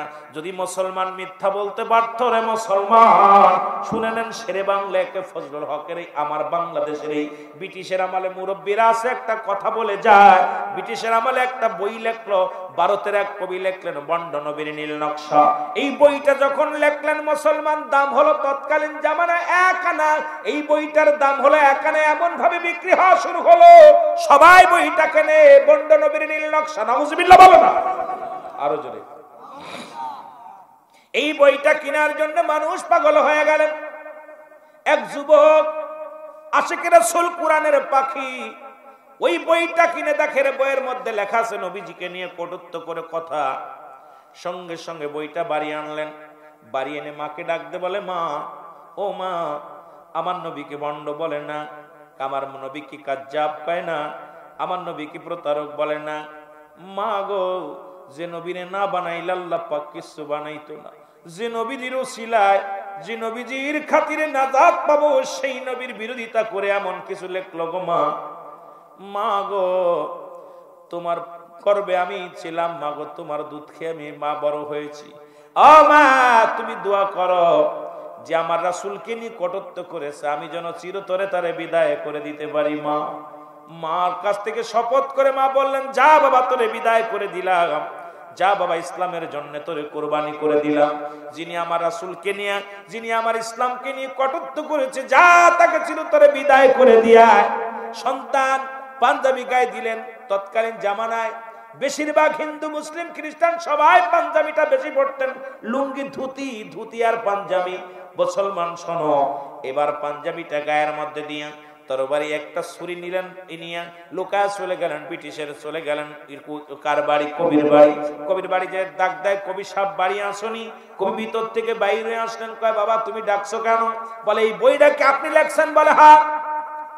আজকে সেই কবি আমাদের দেশে হাজির হয়ে গেছে, লিখতেছে বানর থেকে কেমনে মানুষ হয়, সমগামী কেমনে করা যায়। আরে যুবক, কেমন একটা পর্যায়ে বাংলাদেশটা নিয়ে গেছিল, যেখান থেকে আল্লাহ আমাদের দয়া করছে, আল্লাহর দরবারে শুকরিয়া আদায় করি। আজকে কেমনে সমগামী করা যায় এটা যদি পাঠ্য বইয়ের মধ্যে থাকে, বানর থেকে কেমনে মানুষ হয় এটা যদি পাঠ্য বইয়ের মধ্যে থাকে। পুরুষ যদি একাধিক বিয়ে করতে পারে, নারী কেন পারবে না? ওরে ওপেন পোশাক নিয়ে, যেটা আমার দেশের নাস্তিক মহিলারা যারা পোশাকের স্বাধীনতা আছে, খালি গায়ে তারা কি করেছে, শাড়ি পরে রাস্তা দিয়ে ঘোরাফেরা করেছে। আর এটা সমর্থন যারা দিছে, আরে বাংলাদেশে 18 কোটি মানুষের মধ্যে প্রায় 16 কোটি মুসলমান, এইটা কেমনে মেনে নিবে? আল্লাহর গজব এসে নামছে, জোরে বলেন ঠিক কিনা? আর একটু জোরে বলো ঠিক কিনা? এটাকে ধরে রাখার থেকে, এখান থেকে ফেরার জন্য আমাদেরকে শপথ করতে হবে। শপথ করতে হবে যে বানর থেকে মানুষ হয় নাই। আর সমগামী, পাঠ্য বইয়ের মধ্যে, ক্লাস 7 এর বইয়ের মধ্যে, পাঠ্য বইয়ের মধ্যে লেখা আছে সমগামী। এই ছেলেটা পড়া পর কি শিখবে, জাতিরে কি শিখাবেন? জোরে বলেন ঠিক কিনা? এরা সব ব্রিটিশের কবি। এবার কবির বাড়িতে কবি বলে, বাবা বইটা আমি লিখছি, তোমার লাগবে কিনা? বলে কবি সাহেব আপনার সাহস তো মন্দ না। ভিতর থেকে ছুরিটা বাইর করিয়া একটা কবির বুকের মধ্যে মেরে দিয়েছে, সঙ্গে সঙ্গে কবি দুনিয়া থেকে বিদায় হয়ে গেছে। জোরে জোরে চিল্লায় বলেন আল্লাহু আকবার। এবার কবি দুনিয়া থেকে বিদায়। এবার ব্রিটিশের পুলিশ এসে যুবকের হাত করা পরাইলেন, ব্রিটিশের আদালতে নিয়ে গেল, ছুরি শুদ্ধ নিয়ে গেল, রায় হলো, আদালতে রায় হয়ে গেল, ফাঁসির হুকুম হয়ে গেল। আদালতে রায় হলো ফাঁসি হবে। শেরে বাংলাকে ফজলুল হক, যারে বাংলার বাঘ বলা হতো, বাংলার সিংহ বলা হতো, এ খবর পেল বাংলাদেশের এক যুবক, সে মানুষ হত্যা করে জেলখানে আছে, তার ফাঁসির রায় হয়ে গেছে। এবার খবর নিয়ে ব্রিটিশের আদালতে চলে গেল। শেরে বাংলাকে ফজলুল হক যা বলছে, বাবা তুমি নাকি মানুষ হত্যা করেছো? বলে জি হুজুর, আমি নিজে হত্যা করেছি। বলে বাবারে তুমি একজন সাহসী যুবক, বাংলার একজন নক্ষত্র, বাবারে তোমার আমি ভালোবাসি, তুমি শুধু আদালতে দাঁড়ায়া বলবা আমি খুন করি নাই, যে কোনো উপায় তোমারে বাঁচায়া দিব, যে কোনো মূল্যে বাঁচায়া দিব। যদি কোনো উকিল থাকেন আবার মাইন্ড করেন না, কারণ সত্যরে মিথ্যা বানানোর জন্য এত ভাবে সাজা বলবে আপনি বুঝতেও পারবেন না। আমার দেশে অনেক নিরীহ মানুষগুলো, নির্দোষী মানুষগুলো রে ফাঁসির মঞ্চে ঢুকায় দিছে আমার দেশের কিছু অসাধু উকিল, এমন ভাবে তর্ক বিতর্ক করে, এমন ভাবে মনে হয় ও যেন ওই খুনির সময় দাঁড়ায় ছিল, জিনা করার সময় দাঁড়ায় ছিল, এমন ভাবে রেফার দিয়েছে। ধরে বলেন ঠিক কিনা? আমার দেশের কিছু উকিল এরা সত্যরে মিথ্যা বানাইতে পারে, এমন ভাবে কথা বলছে। আমার দেশের নিরপরাধী আল্লাহওয়ালাদেরকে ফাঁসির মঞ্চে নিয়ে গেছে। তারা কি করে নিছে জানেন? তারা এমন ভাবে সত্যরে মিথ্যা বানাইছে, মিথ্যারে সত্য বানাইছে। আল্লাহর কসম, আমি কয়েকটা জায়গা গিয়েছি, আমি বলবো না যেহেতু মাহফিলের ময়দানে এই সমস্ত কথা বলা ঠিক না, যে সমাজের মধ্যে সব শ্রেণীর মানুষ থাকে। আমি নিজে গিয়েছি, এলাকার মানুষগুলো তাদের দোষ ধরতে পারে নাই, অথচ অন্য জায়গার মানুষ মিষ্টি খাওয়া খাই করছে। তাদের মাস্টার, এই যে নামগুলো বললে, আমি ফরিদপুরে লেখাপড়া করছি, সেখানে একজনকে ফাঁসি রায় দিল, ফাঁসি হয়ে গেল। উনার বাড়ির মানুষ, আশপাশের মানুষ কেঁদে গড়াগড়ি করতেছিল। এক সপ্তাহ প্রশাসনের লোক ওই জায়গা জাতি দেয় নাই মানুষটা, যদি লাশটা উঠায় নিয়ে আসে। অথচ দেখলাম ফরিদপুর টাউনে সব মিষ্টি বিতরণ করতেছে। অথচ তার যে স্কুলে, উনি 22 স্কুলে একজন টিচার ছিল, 22 স্কুলে একজন টিচার।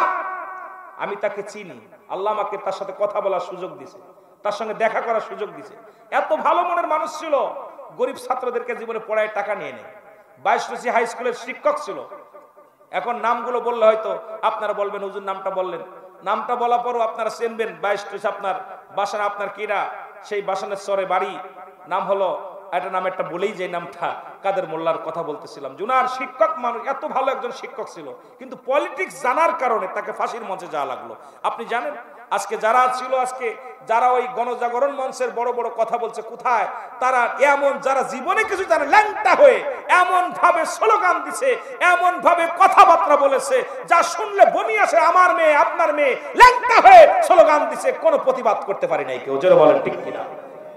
কষ্ট লাগছে, তো বেশি কষ্ট লাগছে দেখলাম উনি 22 স্কুলের হেড টিচার ছিলেন, হেডমাস্টার ছিল। উনার কাছ থেকে আমার বোনাই পর্যন্ত লেখাপড়া করছে, সেও শিক্ষক। এইরকম অসংখ্য ছাত্রদের পকেটে লজেন নিয়ে যেত, বলে উনি এলাকা যে ছাত্ররা লজেন বের করে করে খাওয়াতো না, নিজের বেতনের টাকা দিয়ে ছেলেদের বই খাতা কিনে দিয়েছে, নিজের পড়ায় প্রাইভেট পড়াতে কোনোদিন টাকা নেয় নাই। এত ভালো মনের একজন মানুষ শুধু পলিটিক্স করার কারণে তাকে দুনিয়া থেকে বিদায় করেছে। আল্লাহর কসম, যেদিন ওনার লাশ নিয়ে আলো, ওদিন আমি সদরপুরে, এমন কোন মানুষ ছিল না কাঁদে নাই। ওই মানুষ গোড়াগড়ি করছে ওনার জন্য যে এই মানুষটা কেমনে তারে ফাঁসি দিল। কিন্তু অথচ দেখলাম টাউনের পর কিছু নাস্তিক, ওই ইংরেজদের দালাল, এই দালাল গুলো দেখলাম মিষ্টি বিতরণ করতেছে। দুঃখজনক এগুলো, কথাগুলো বলতে গেলে আমরা বলতে পারি, কিন্তু বড় কষ্ট হয়, এই জন্য বলতে পারি না। সত্যরে মিথ্যা কেমনে বানাইতে হয়, মিথ্যারে সত্য কেমনে বানাইতে হয়, এগুলো ওরা ভালো জানে। যদি আবার কোনো উকিল থাকে, আবার কোনো হুজুর আপনি কি বললেন, সত্য কথা বললে, কারণ এগুলো ওদের গায়ে পড়ে যায়। তবে ভাই, আল্লাহর আদালতে যেতে হবে। ফিরাউন, নমরুদ, কারুন যারা খোদাই দাবি করেছিল, কেউ টিকে নাই। আপনি যতই সত্যরে মিথ্যা বানান, আপনি চিরদিন থাকবেন না, আপনারও শেষ আছে। যেটা বলেন ঠিক কিনা? রব্বে কারিম একজন আছে, যেটা বলেন ঠিক কিনা? আমার ভাইরা, আমার বন্ধুরা, আমার গভীর মনোযোগ।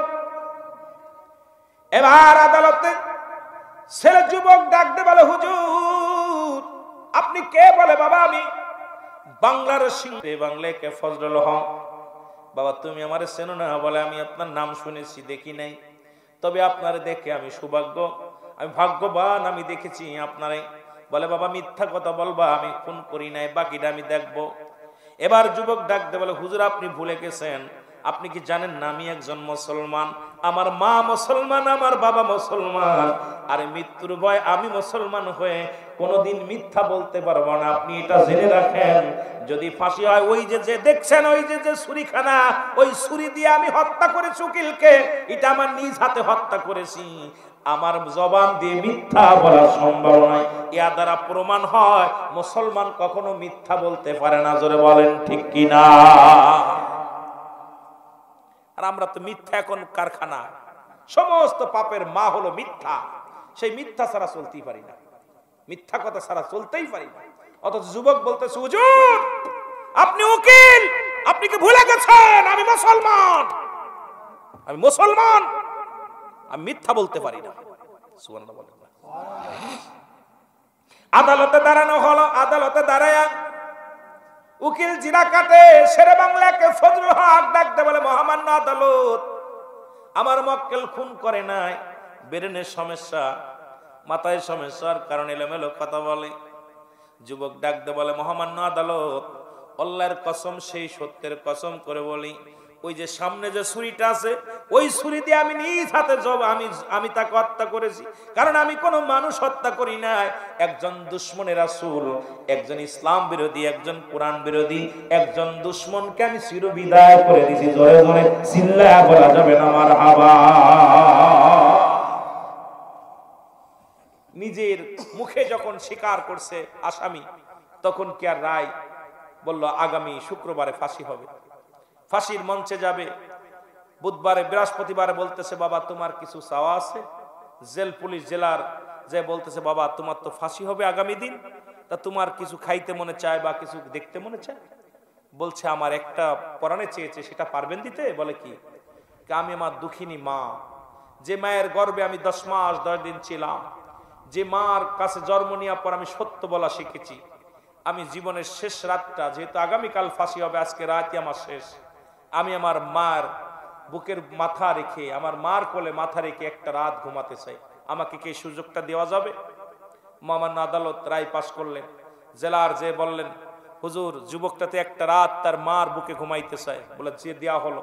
মার কাছে আসলেন, মা জননী বা সন্তানকে দেখেই মা জননী দৌড়ে যে দৌড়ায় ধরছে, বাবা তুমি, প্রশাসন তোমার সাথে। বলে, মা গো, ও মা, আমি আসছি তোমার সন্তান, মা গো তুমিও ধন্য, আমিও ধন্য, আমি দুশমনের রাসূলকে হত্যা করেছি, বিনিময় তার বিচার আমার ফাঁসি, আগামীকাল আমার ফাঁসি হবে। জীবনের শেষ রাত আমি তোমার বুকে মাথা রেখে ঘুমাতে চাই মাগো। মা জননী মাথার ভিতর হাত বোলায় দিতেছে, বাবা আমার জীবন ধন্য যে আমি এমন একজন আশেক সন্তানকে জন্ম দিছি যে সত্যবাদী আল্লাহওয়ালা, ইসলামের জন্য কুরবানি করেছে, একজন দুশমনকে হত্যা করেছে। সুবহানাল্লাহ বলেন, আর একটু জোরে বলেন না। কেমন মা! আহা, ফাঁসি হবে, যা বাবা। হাসি মুখে ঘুম পাড়াইতেছে মাথার ভিতর হাত দিয়া। যখন ঘুম আসছে মদিনাওয়ালা স্বপ্নে দেখায়, যুবক তোর মায়ের বুকে মাথা রেখে ঘুমাইতে হবে না, আমি তোরে ডাকছি, আয়। আমার ভালোবাসা ইসলামের জন্য, কোরআনের জন্য জীবন দিছিস, আমি নবী তোরে ঘুম পাড়াবো। সুবহানাল্লাহ বলেন, আর একটু জোরে বলেন না।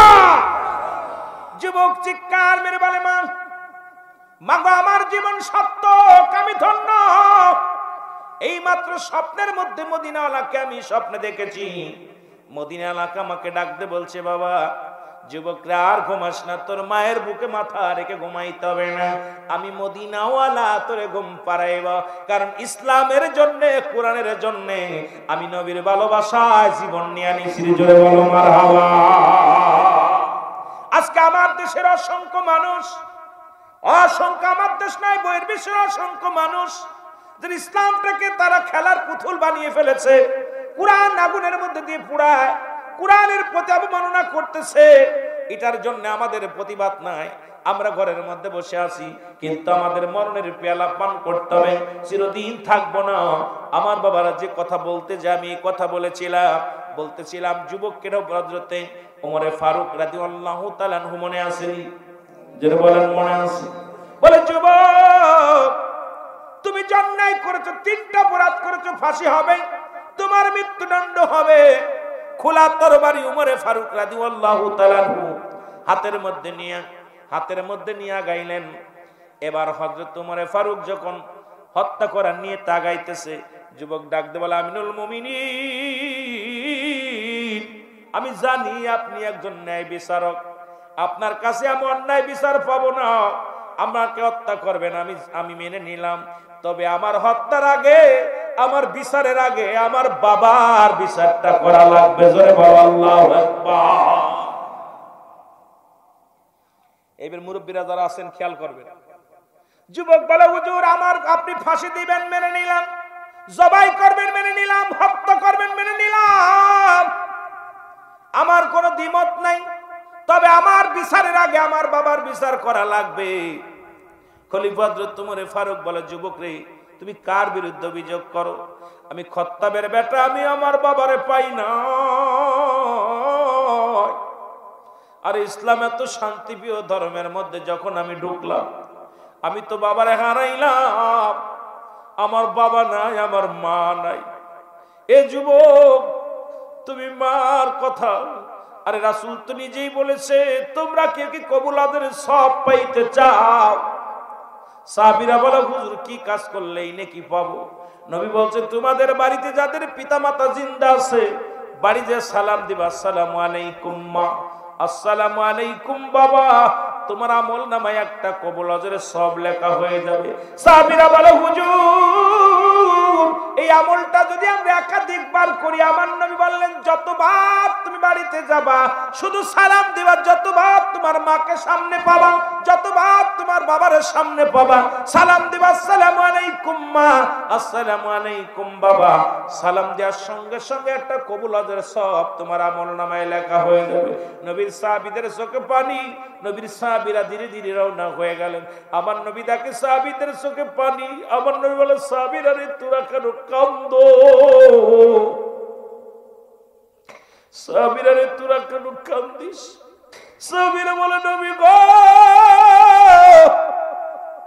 এই আমলটা যদি 2 দিন আগে পাইতাম, বাবারে হারাইছি 2 দিন আগে, 1 মাস আগে মারে হারাইছি, আজকে অনেকের আব্বা মা নাই, তাদের অন্তর ভিতরে লাগছে যদি বাবা মা থাকতে এমন একটা নেকির কাজ পাইতাম।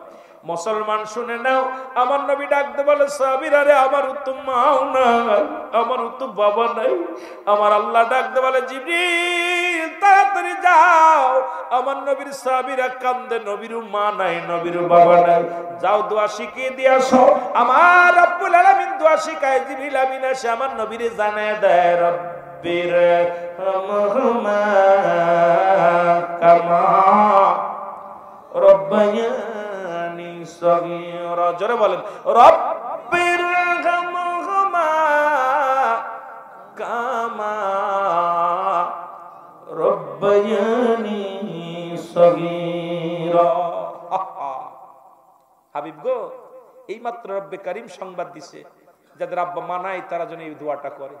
আমার নবীজি বলেন সাহাবীরা তোমাদের পিতামাতার জন্য এই দোয়াটা করে। সুবহানাল্লাহ বলেন আরো জোরে, আরো জোরে। কেমন নবীর উম্মত। আমার ভাইরা, আমার বন্ধুরা, আমার খলিফা হযরত ওমর ফারুক বলে যুবক কি অপরাধ করেছে তোমার বাবা বলো? বলে হুজুর, এক নাম্বার বিপদ, এক নাম্বার অপরাধ আমার আব্বার, সে আমাকে একটা ভালো মা দেয় নাই। সুবহানাল্লাহ বলেন। আমাকে একটা কি দেয় নাই? ভালো মা দেয় নাই। আমাকে যে মা দিছে, মা মাথায় কাপড় রাখে না, মা জিনা ব্যভিচার করে, বাজার ঘাট করে, পুরুষের নাই চলাফেরা করে। সুতরাং আমি এমন একজন বাজে মার গর্ভে জন্ম নিয়েছি। সুতরাং এক নাম্বার অপরাধ আমার আব্বার, সে আমাকে একটা ভালো মা দেয় নাই। এই জন্য যারা বিয়ে করেন নাই তাদের হাতে ধরে বলবো, পায়ে ধরে বলবো, বাবারে বিয়ে করার আগে রূপ দেখিস না, গুণ দেখিস। এখন তো খালি রূপ দেখিস। ওই ধলা চামড়া দেখেই তো আমরা পাগল হয়ে যায়। ওই ধলা চামড়া মুখ খুলে যখন রাস্তা দিয়ে চলাফেরা করে, আমার ছেলেরা কয় হাউ লাভলি গার্লস, ইন্না সাকা সাকা আনাইবুকা ইন্না দারাসুকা। ওই যুবক শুনে লও, ভালো করে শোনো, এই ধলা সুন্দরী পুজুরি হোস না, প্রয়োজন হলে একজন রিকশা চালকের মেয়ে বিয়ে কর, ভ্যান চালকের মেয়ে বিয়ে কর, একটা কালো মেয়ে বিয়ে কর, একটা ল্যাংড়া মেয়ে বিয়ে কর। ওই মেয়েটা কোরআন পড়তে পারে, ওই মেয়েটা হাদিস বিষয়ে জ্ঞান আছে, ওই মেয়েটা নামাজ 5 ওয়াক্ত সালাত আদায় করে, ওই মেয়েটার মা বাবা, ওই মেয়েটার মা তার স্বামীর খেদমত করে, তার শ্বশুর শাশুড়ির খেদমত করে। একজন আল্লাহওয়ালা মেয়ে যদি তোর নসিবে জুটে যায়, তোর কপাল খুলে যাবে। জোরে জোরে চিল্লায় বলো মারহাবা।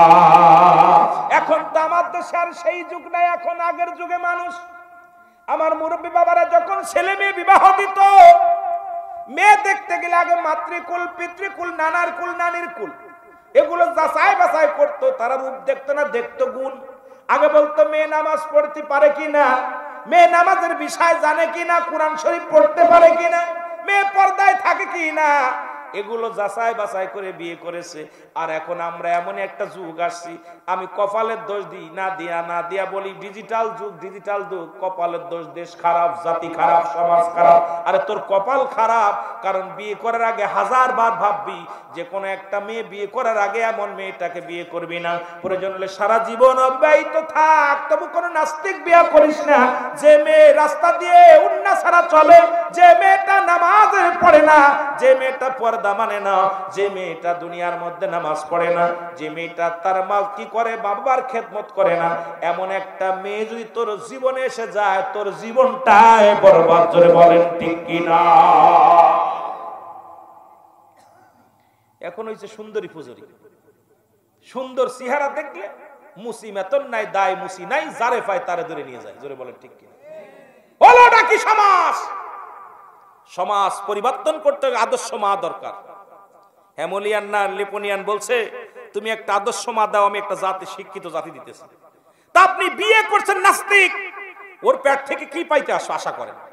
গৌসে পাক আব্দুল কাদের জিলানী, তার মা ছিল উম্মুল খায়ের মা ফাতিমা, যার চেহারা কেউ দেখে নাই, যার গর্ভে থেকে বাইর হয়েছে হীরার টুকরা।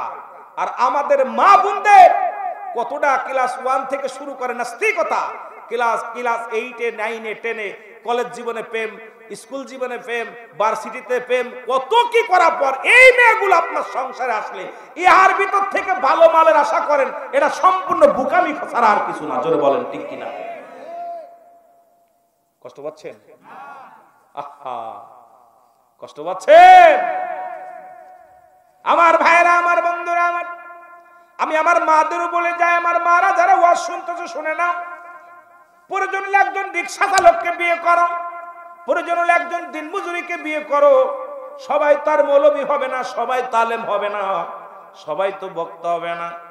কারণ মাগো একটা দাবি করবা যে বাবা গো, আমাকে যদি বিয়ে দিতে হয়, একটা হালাল খোর বান্দা সারাদিন ভরে আমার স্বামী ভ্যান চালাবে, সারাদিন ভরে ব্যবসা করবে, সারাদিন ভরে চাকরি করবে, আমাকে এক মুঠা হালাল খাদ্য খাওয়াবে, আমাকে পর্দার মধ্যে রাখবে, আমারে 5 ওয়াক্ত নামাজের জন্য আমার উপরে আঘাত করবে।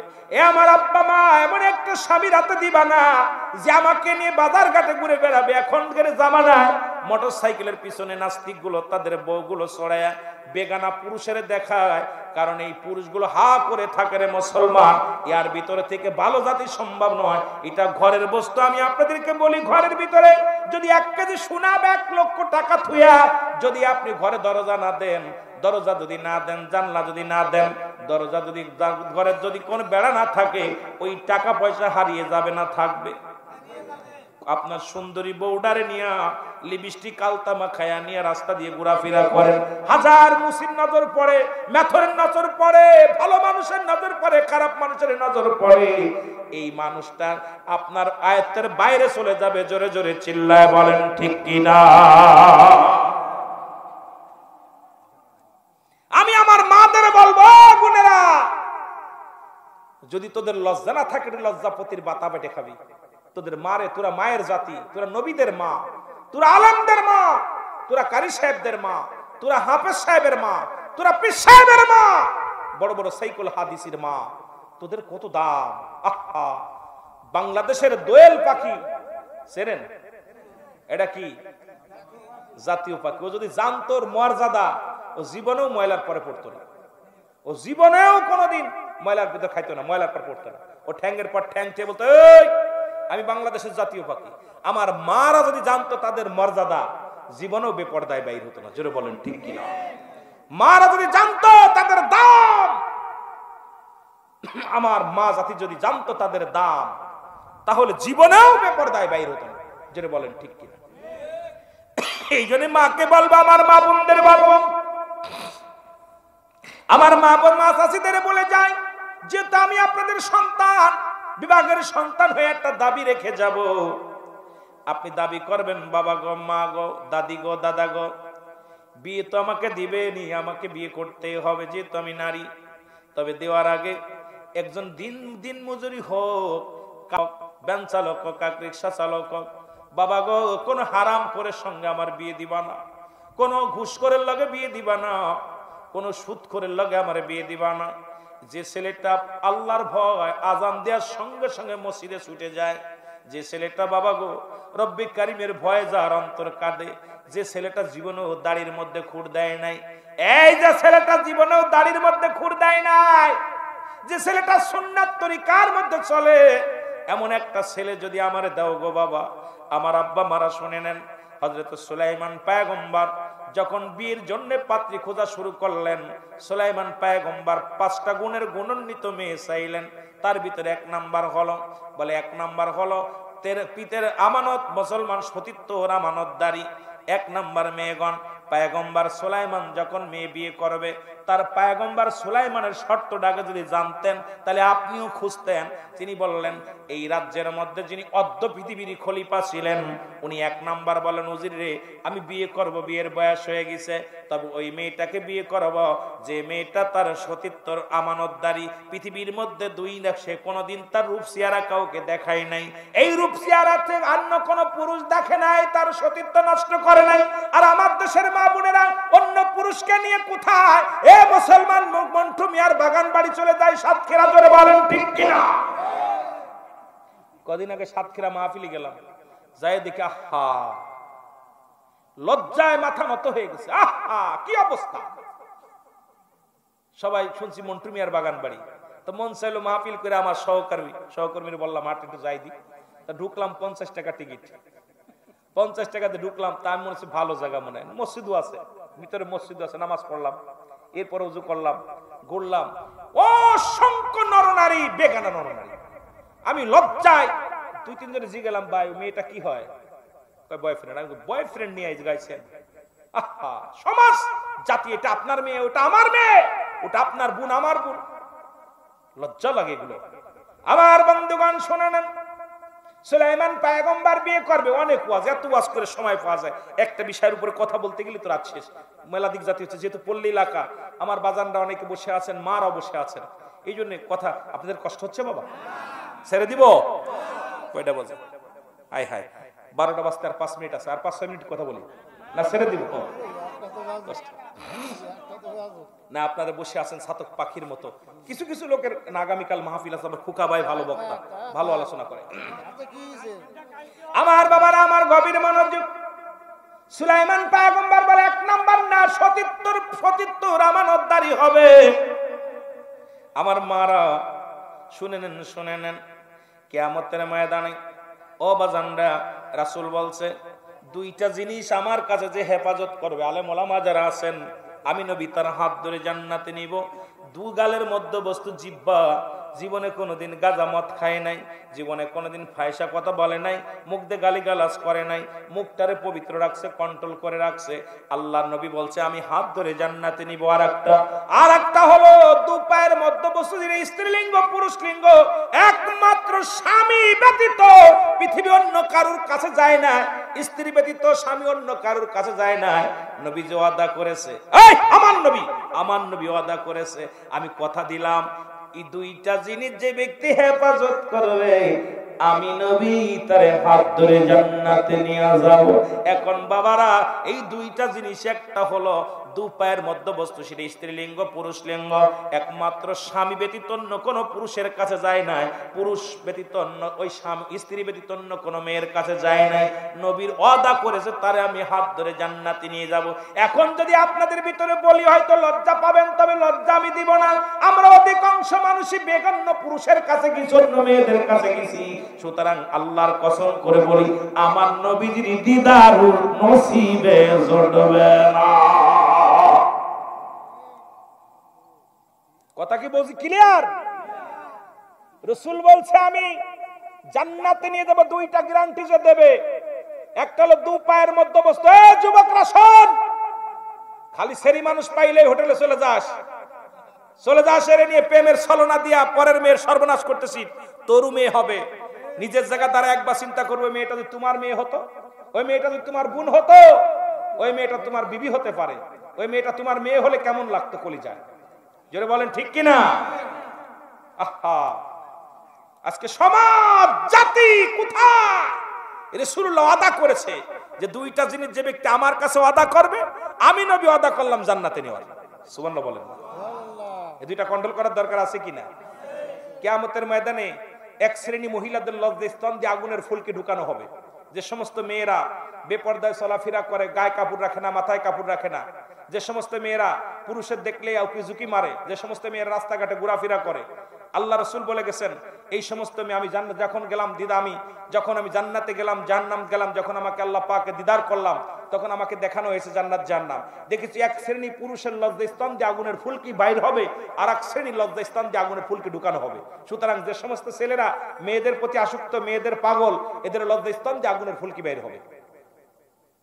কথা বুঝলেননি? আহা, কঠিন দিন। এই ৩-৪ জন মানুষ না সেদিন, এই ৩-৪ জন দেখবে না সেদিন। কঠিন জায়গা, কঠিন থেকে কঠিন। আজকে পত্রিকা খুললেই দেখি, কাগজ মোবাইল খুললেই দেখি কি অবস্থা। আমার ভাইয়ের ১ নাম্বার আমানতদারি, ২ নাম্বার গুণবতী, ৩ নাম্বার সে হবে মুসলমান রূপবতী, ৪ নাম্বার মুসলমান শুনে নাও সে হবে ধার্মিক, নামাজি, ইমানদার। ৫ নম্বর তাকে কিছু আর্থিক সমান ক্ষমতায় থাকা লাগবে, সম্পদের মালিক হওয়া লাগবে তার বাবা মার। এই ৫ গুণের গুণান্বিত যদি কোনো মেয়ে পায়, আমি সুলাইমান পয়গম্বর বিয়ে করব। এই প্রস্তাব যখন লিখে দিলেন, উজির পুরো দেশের মধ্যে টানিয়ে দিলেন।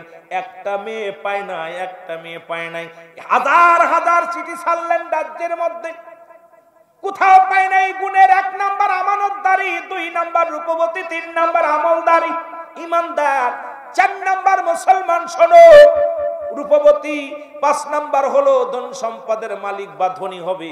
এই ৫ গুণের একটা মেয়েও পায় না। সপ্তাহ পার হয়ে গেল, সুলাইমান পয়গম্বর উজিরকে ডাকতে বলে, উজির রে, ১ সপ্তাহ পার হয়ে গেল, একটা চিঠিও কি পাও নাই? সুলাইমান পয়গম্বর বলা পর উজির ডাকতে বলে, হুজুর সত্যর কসম করে বলি, অত্র রাজ্যের মধ্যে অর্ধ পৃথিবীর খলিফা আপনি, আপনাকে তো আল্লাহ অর্ধ পৃথিবীর খলিফা বানায়া দিছে, অথচ একটা নারীও পাই নাই। এই ৫টা গুণের গ্যারান্টি হলো একটা নারীও পাই নাই। এ বাদানরা, বিয়ে করার আগে এই গুণগুলো লাগবে। কারণ এই পয়গম্বররা কেন করে গেছে? আমাদের শিক্ষা দেওয়ার জন্য, আমাদের শিক্ষা দেওয়ার জন্য। আমরা খালি দেখি খালি সিয়ারা, মাথা চুল দেখি, সিহারা দেখি, আর সে দায়ী হোক মুসি হোক দেখার সময় নেই। আরে সে আমলদারিকে আগে বিয়ে করে, আর বর্তমান বিয়ে করার আগে আগে দেখবা মারে, দেখবা ওই মেয়ের মা তার শ্বশুর শাশুড়ি খেদমত করে কিনা। ওই মেয়ের মা এখন ঢাকা শহরে গেলে আমরা জানে থাকি, আই হায় গেলে পরে দেখা যায় মার চাইতে মেয়ের চাইতে মার সাজুগুজুই বেশি, যেরকম ঠিক কিনা। কি অবস্থা, মার কটুক শাশু ও সেরি হতে চাচ্ছে, যেরকম ঠিক কিনা। অবস্থা খুব খুব খারাপ। প্রয়োজনের এইগুলো ছেলে মেয়ে মহল্লার প্রতিটা মহল্লা ওয়াজে দরকার। এখন বর্তমান বাস্তবতা নিয়ে আলোচনা বেশি করার দরকার। এই বাস্তবতা নিয়ে আমাদের শিক্ষা নিয়ে দরকার, জোরে বলেন ঠিক কিনা। বছরে একটা মাহফিল হবে, এখানে আইয়া একটা আলোচনা করে দেবো না, আমাদের শিক্ষণীয় বিষয়ের উপর আলোচনা করতে, যা করলে আমাদের উপকার হবে। আমার বাবারা, আমার বন্ধুরা, আমার যাই পরে যাই সুলাইমান পয়গম্বর ওদিকে পরে যায়। বলতেছিলাম কোথায় হই হযরতে ওমর ফারুক, মারহাবা, মনে আছে ওমর ফারুক রাদিয়াল্লাহু তাআলা আনহু ডাকতে বলে, ও যুবক কি বলতে চাও বলো। হুজুর, এক নাম্বার অপরাধ আমার বাবা, সে আমাকে ভালো একটা মা দেয় নাই, আদর্শবান মা দেয় নাই। সুতরাং এক নাম্বার অপরাধ আমার বাবার। দুই নাম্বার অপরাধ, আমার বাবা আমারে কোনোদিন শিক্ষা দেয় নাই। আমাদের দেশে হাট্টিমা টিম টিম, তারা মাঠে পারে ডিম, তাদের খাড়া দুটো সিং, হাট্টিমা টিম টিম। আরে মুসলমান, এই যে কুরআনুল কারীম মাদ্রাসার মধ্যে পড়বে, ডান দিকে তেরে খাটে নে, বাম দিকে তে যা, নিচে একটা নুক্তা দিলি হয়ে গেল বা। ডান দিকে তেরে খাটে নে, বাম দিকে তে যা, উপরে দুই নুক্তা দিলি হয়ে গেল তা।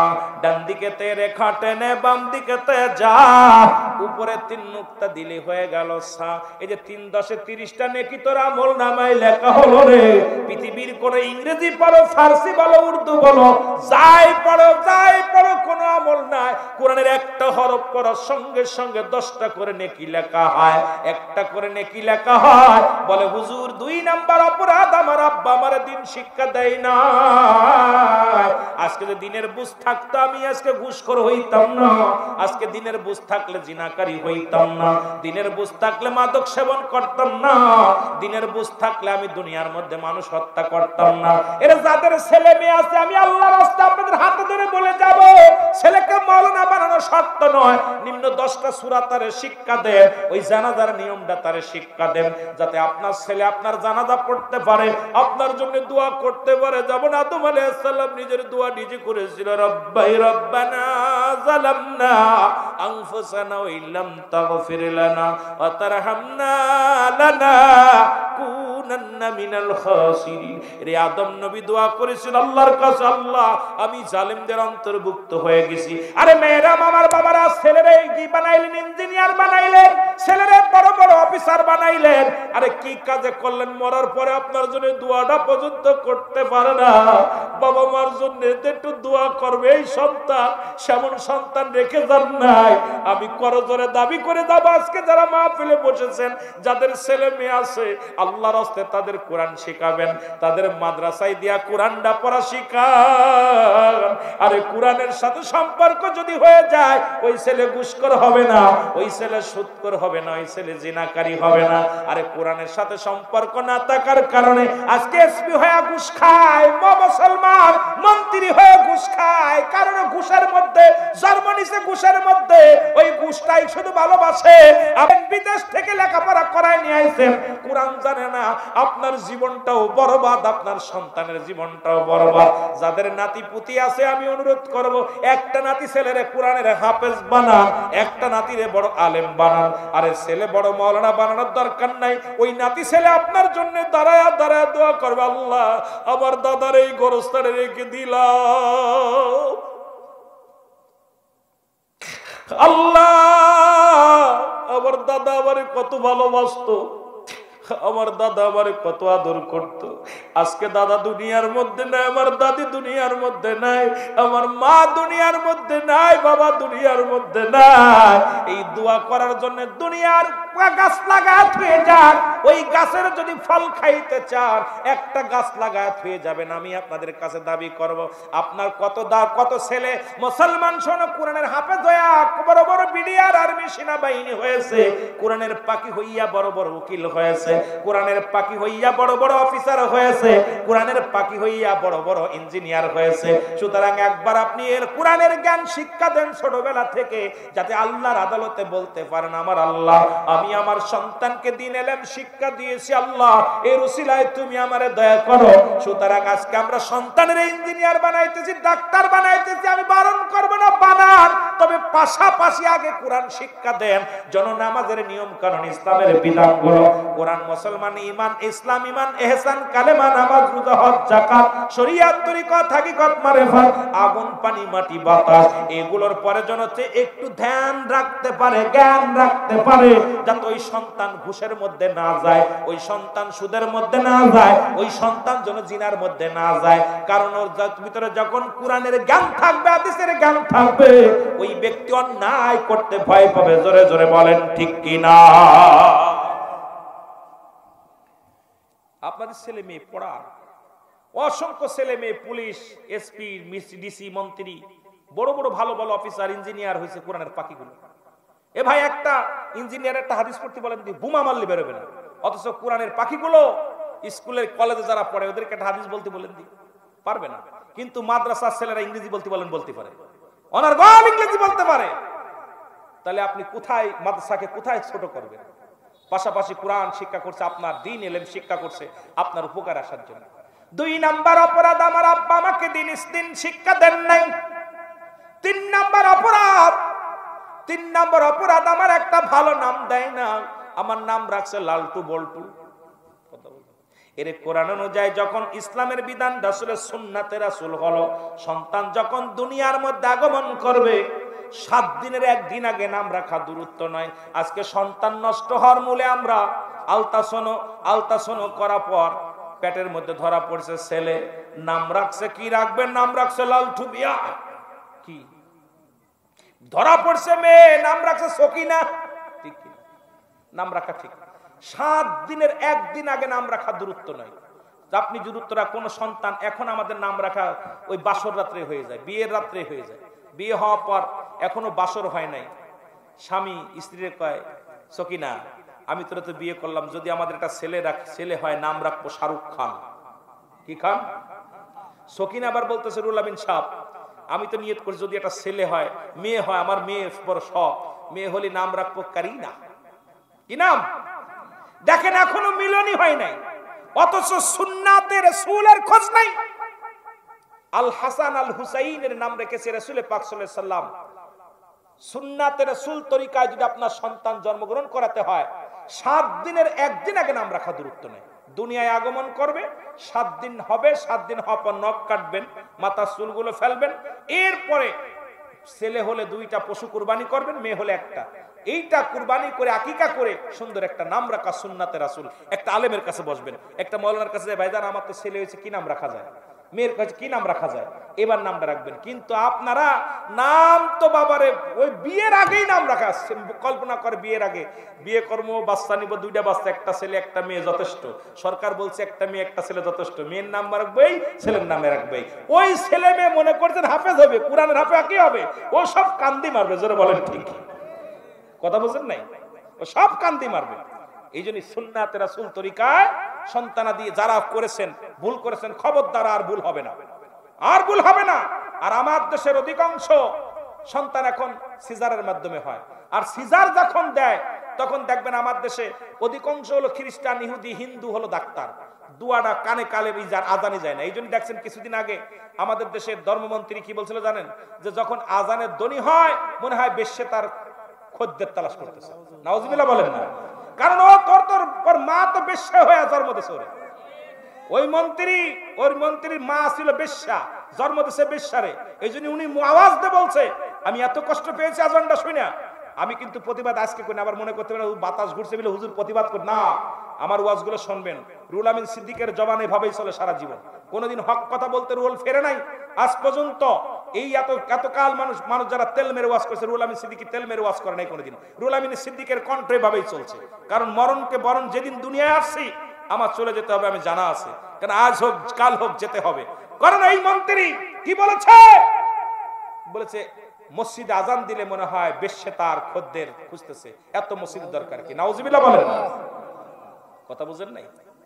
আহা, এত বড় কথা বলতে পারে এদেশে তারা মন্ত্রী চেয়ার নিয়ে বসে আছে। ওইটা দেখেন, খোঁজ নিয়ে দেখেন, ও জন্মর মা বেশ্যেই ছিল। কথা বুঝেননি? ও মা ওর কন্তে জন্মাইছে ওইটাই জানে ওর মা। এই জন্য আজকে আমার ওদের তো জন্মের পরে কানে আজান দিতে হবে, একামত দিতে হবে। শুনুন, আমাদের ছেলের এখন কোরআন, এই জন্যই দেখবেন কোরআন পড়তে গেলে ভালো লাগে না, কোরআনের বাণী ওদের ভালো লাগে না, আজান দিলে ভালো লাগে না, কোরআন পড়লে ভালো লাগে না। বড় সূরা পড়বে মসজিদে বয়া, ইমাম সাহেব যদি একটু বড় সূরা পড়ে, পরের দিন ইমাম সাহেব আজকে খাওয়া বুঝি ভালো হয়ে গেছিল, এত বড় সূরা ধরছেন, কারণ তো ভালো লাগবে না, কারণ ওর তো মন ওর জন্মের সময় আজানও শোনে নাই, কোরআন তেলাওয়াতও শোনে নাই। ওর আজান ওই মসজিদে মুসল্লি যখন দেখবেন উসবুস করে, দূর দূর ছুটাছুটি করে, কারণ ওর তো ভালো কোরআনের কোনো কথাই ভালো লাগবে না। কথা বুঝেন নাই? ভাল লাগবে না। এই জন্য যাদেরকে কোরআন হাদিসের অনুযায়ী, ইসলামের বিধান অনুযায়ী যাদের জন্ম হয়েছে, ওরা মাটি কামড়ে পড়ে থাকে, কোরআনের কথা শোনার জন্য পাগল হয়ে যায়। সুবহানাল্লাহ বলেন না?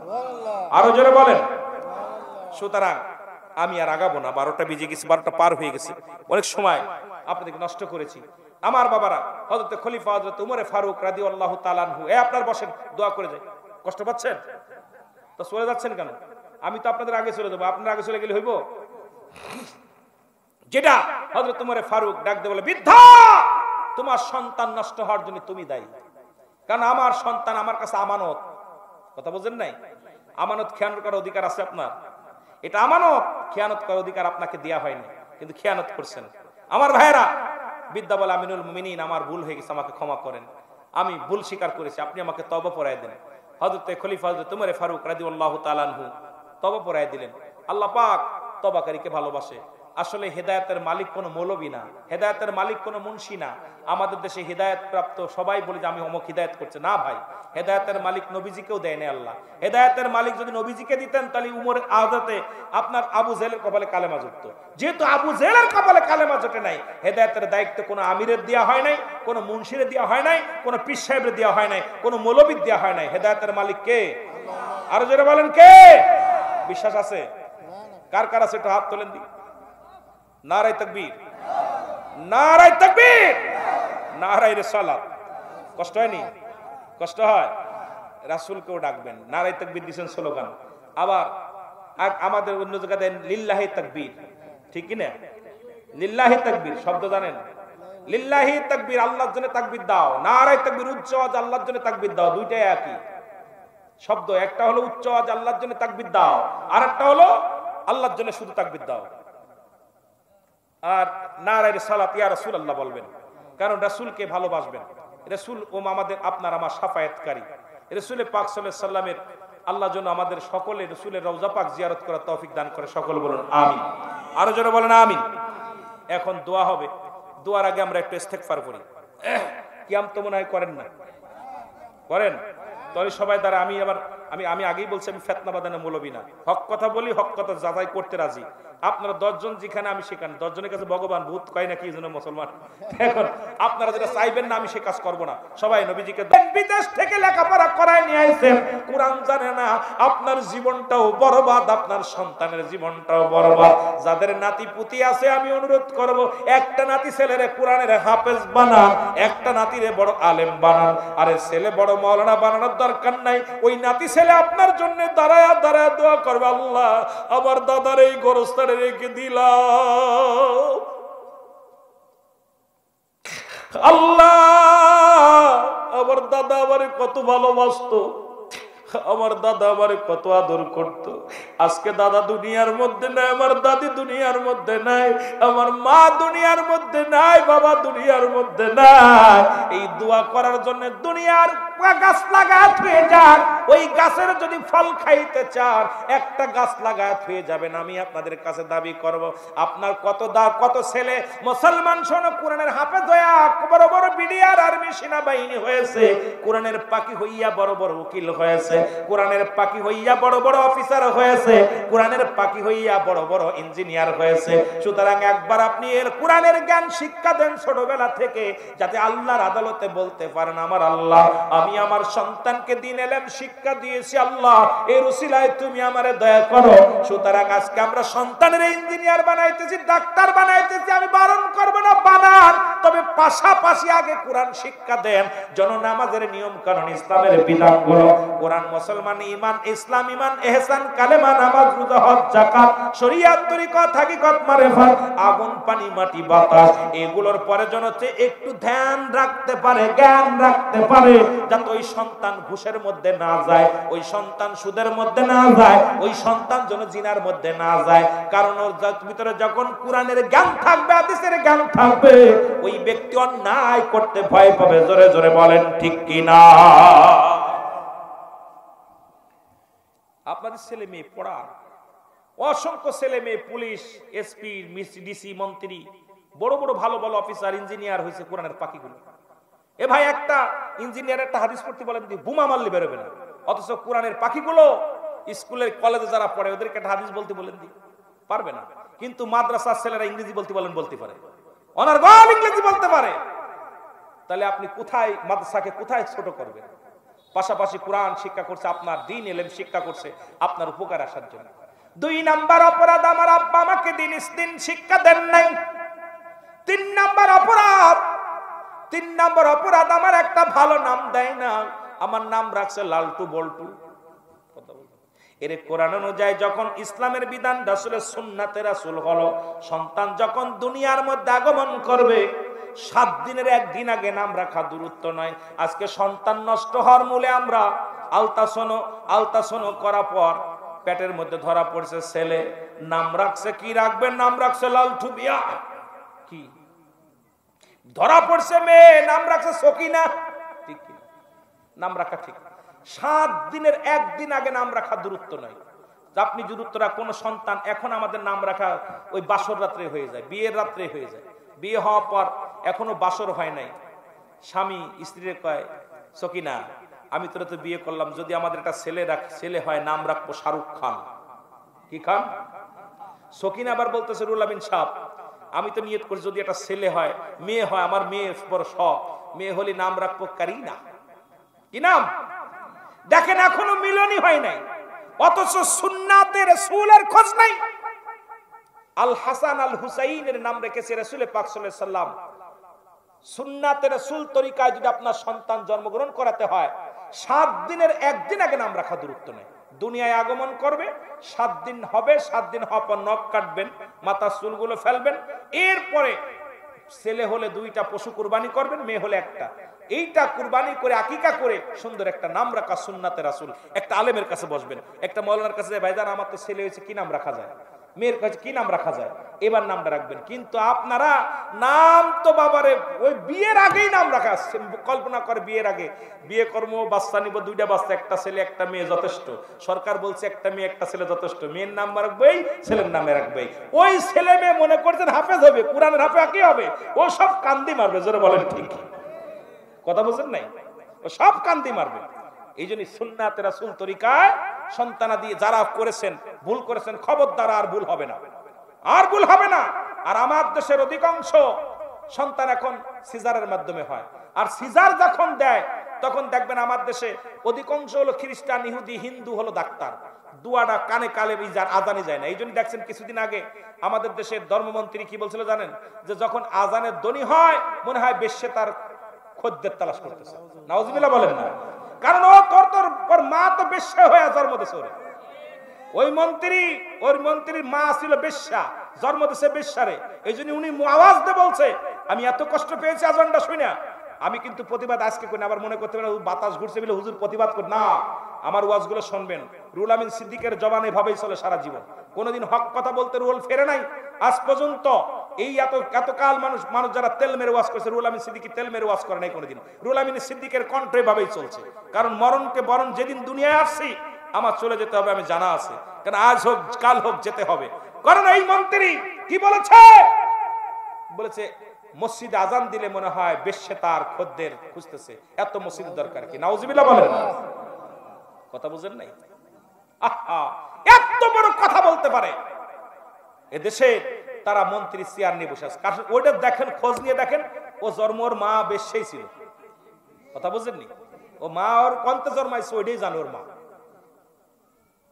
এই জন্যে আজকে আমার ওদের তো জন্মের পরে কানে আজান দিতে হবে, একামত দিতে হবে। শুনুন, আমাদের ছেলের এখন কোরআন, এই জন্যই দেখবেন কোরআন পড়তে গেলে ভালো লাগে না, কোরআনের বাণী ওদের ভালো লাগে না, আজান দিলে ভালো লাগে না, কোরআন পড়লে ভালো লাগে না।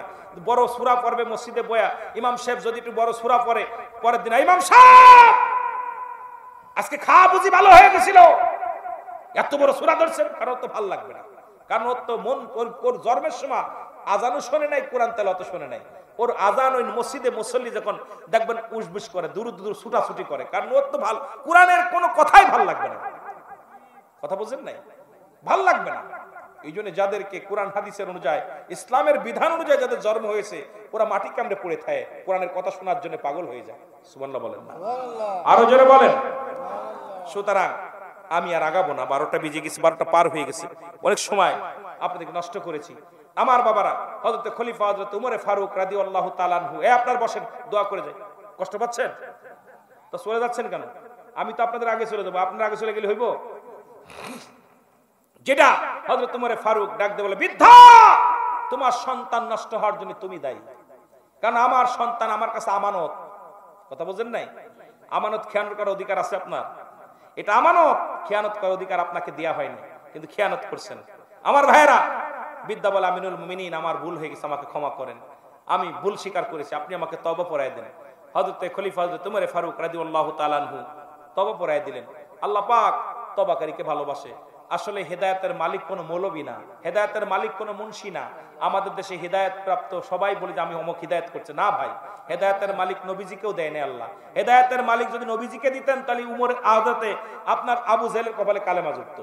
যেহেতু আবু জেহেলের কপালে কালেমা জোটে নাই, হেদায়েতের দায়িত্ব কোনো আমিরের দেওয়া হয় নাই, কোনো মুন্সিরের দেওয়া হয় নাই, কোনো পীর সাহেবের দেওয়া হয় নাই, কোনো মৌলবীর দেওয়া হয় নাই। হেদায়েতের মালিক কে? আরো জোরে বলেন কে? বিশ্বাস আছে? কার কার আছে? একটু হাত তোলেন দি। নারায়ে তাকবীর, নারায়ে তাকবীর, নারায়ে রিসালাত। কষ্ট হয়নি? কষ্ট হয়? রাসূলকেও ডাকবেন, নারায়ে তাকবীর দিবেন স্লোগান। আবার আমাদের অন্য জায়গাতে লিল্লাহি তাকবীর, ঠিক কি না? লিল্লাহি তাকবীর শব্দ জানেন? লিল্লাহি তাকবীর, আল্লাহর জন্য তাকবীর দাও। নারায়ে তাকবীর, উচ্চ আওয়াজ আল্লাহর জন্য তাকবীর দাও। দুইটাই একই শব্দ। একটা হলো উচ্চ আওয়াজ আল্লাহর জন্য তাকবীর দাও, আর একটা হলো আল্লাহর জন্য শুধু তাকবীর দাও। আর নারায়ে রিসালাত, ইয়া রাসূলুল্লাহ বলবেন, কারণ রাসূলকে ভালোবাসবেন। রাসূল ও আমাদের, আপনার আমার শাফায়াতকারী। রাসূল পাক সাল্লাল্লাহু আলাইহি সাল্লামের আল্লাহ যেন আমাদের সকলে রাসূলের রওজা পাক জিয়ারত করার তৌফিক দান করে। সকল বলুন আমিন। আরো জোরে বলেন আমিন। এখন দোয়া হবে, দোয়ার আগে আমরা একটু ইস্তেগফার করি। কিয়াম তো মনে হয় করেন না? করেন? তাহলে সবাই দ্বারা আমি আগেই বলছি, আমি ফিতনা বাঁধানো মৌলবী না, হক কথা বলি, হক কথা যাচাই করতে রাজি। আপনারা 10 জন যেখানে, আমি সেখানে। 10 জনের কাছে ভগবান ভূত কয় নাকি, এই জন্য মুসলমান। এখন আপনারা যেটা চাইবেন না, আমি সে কাজ করবো না। সবাই নবীজিকে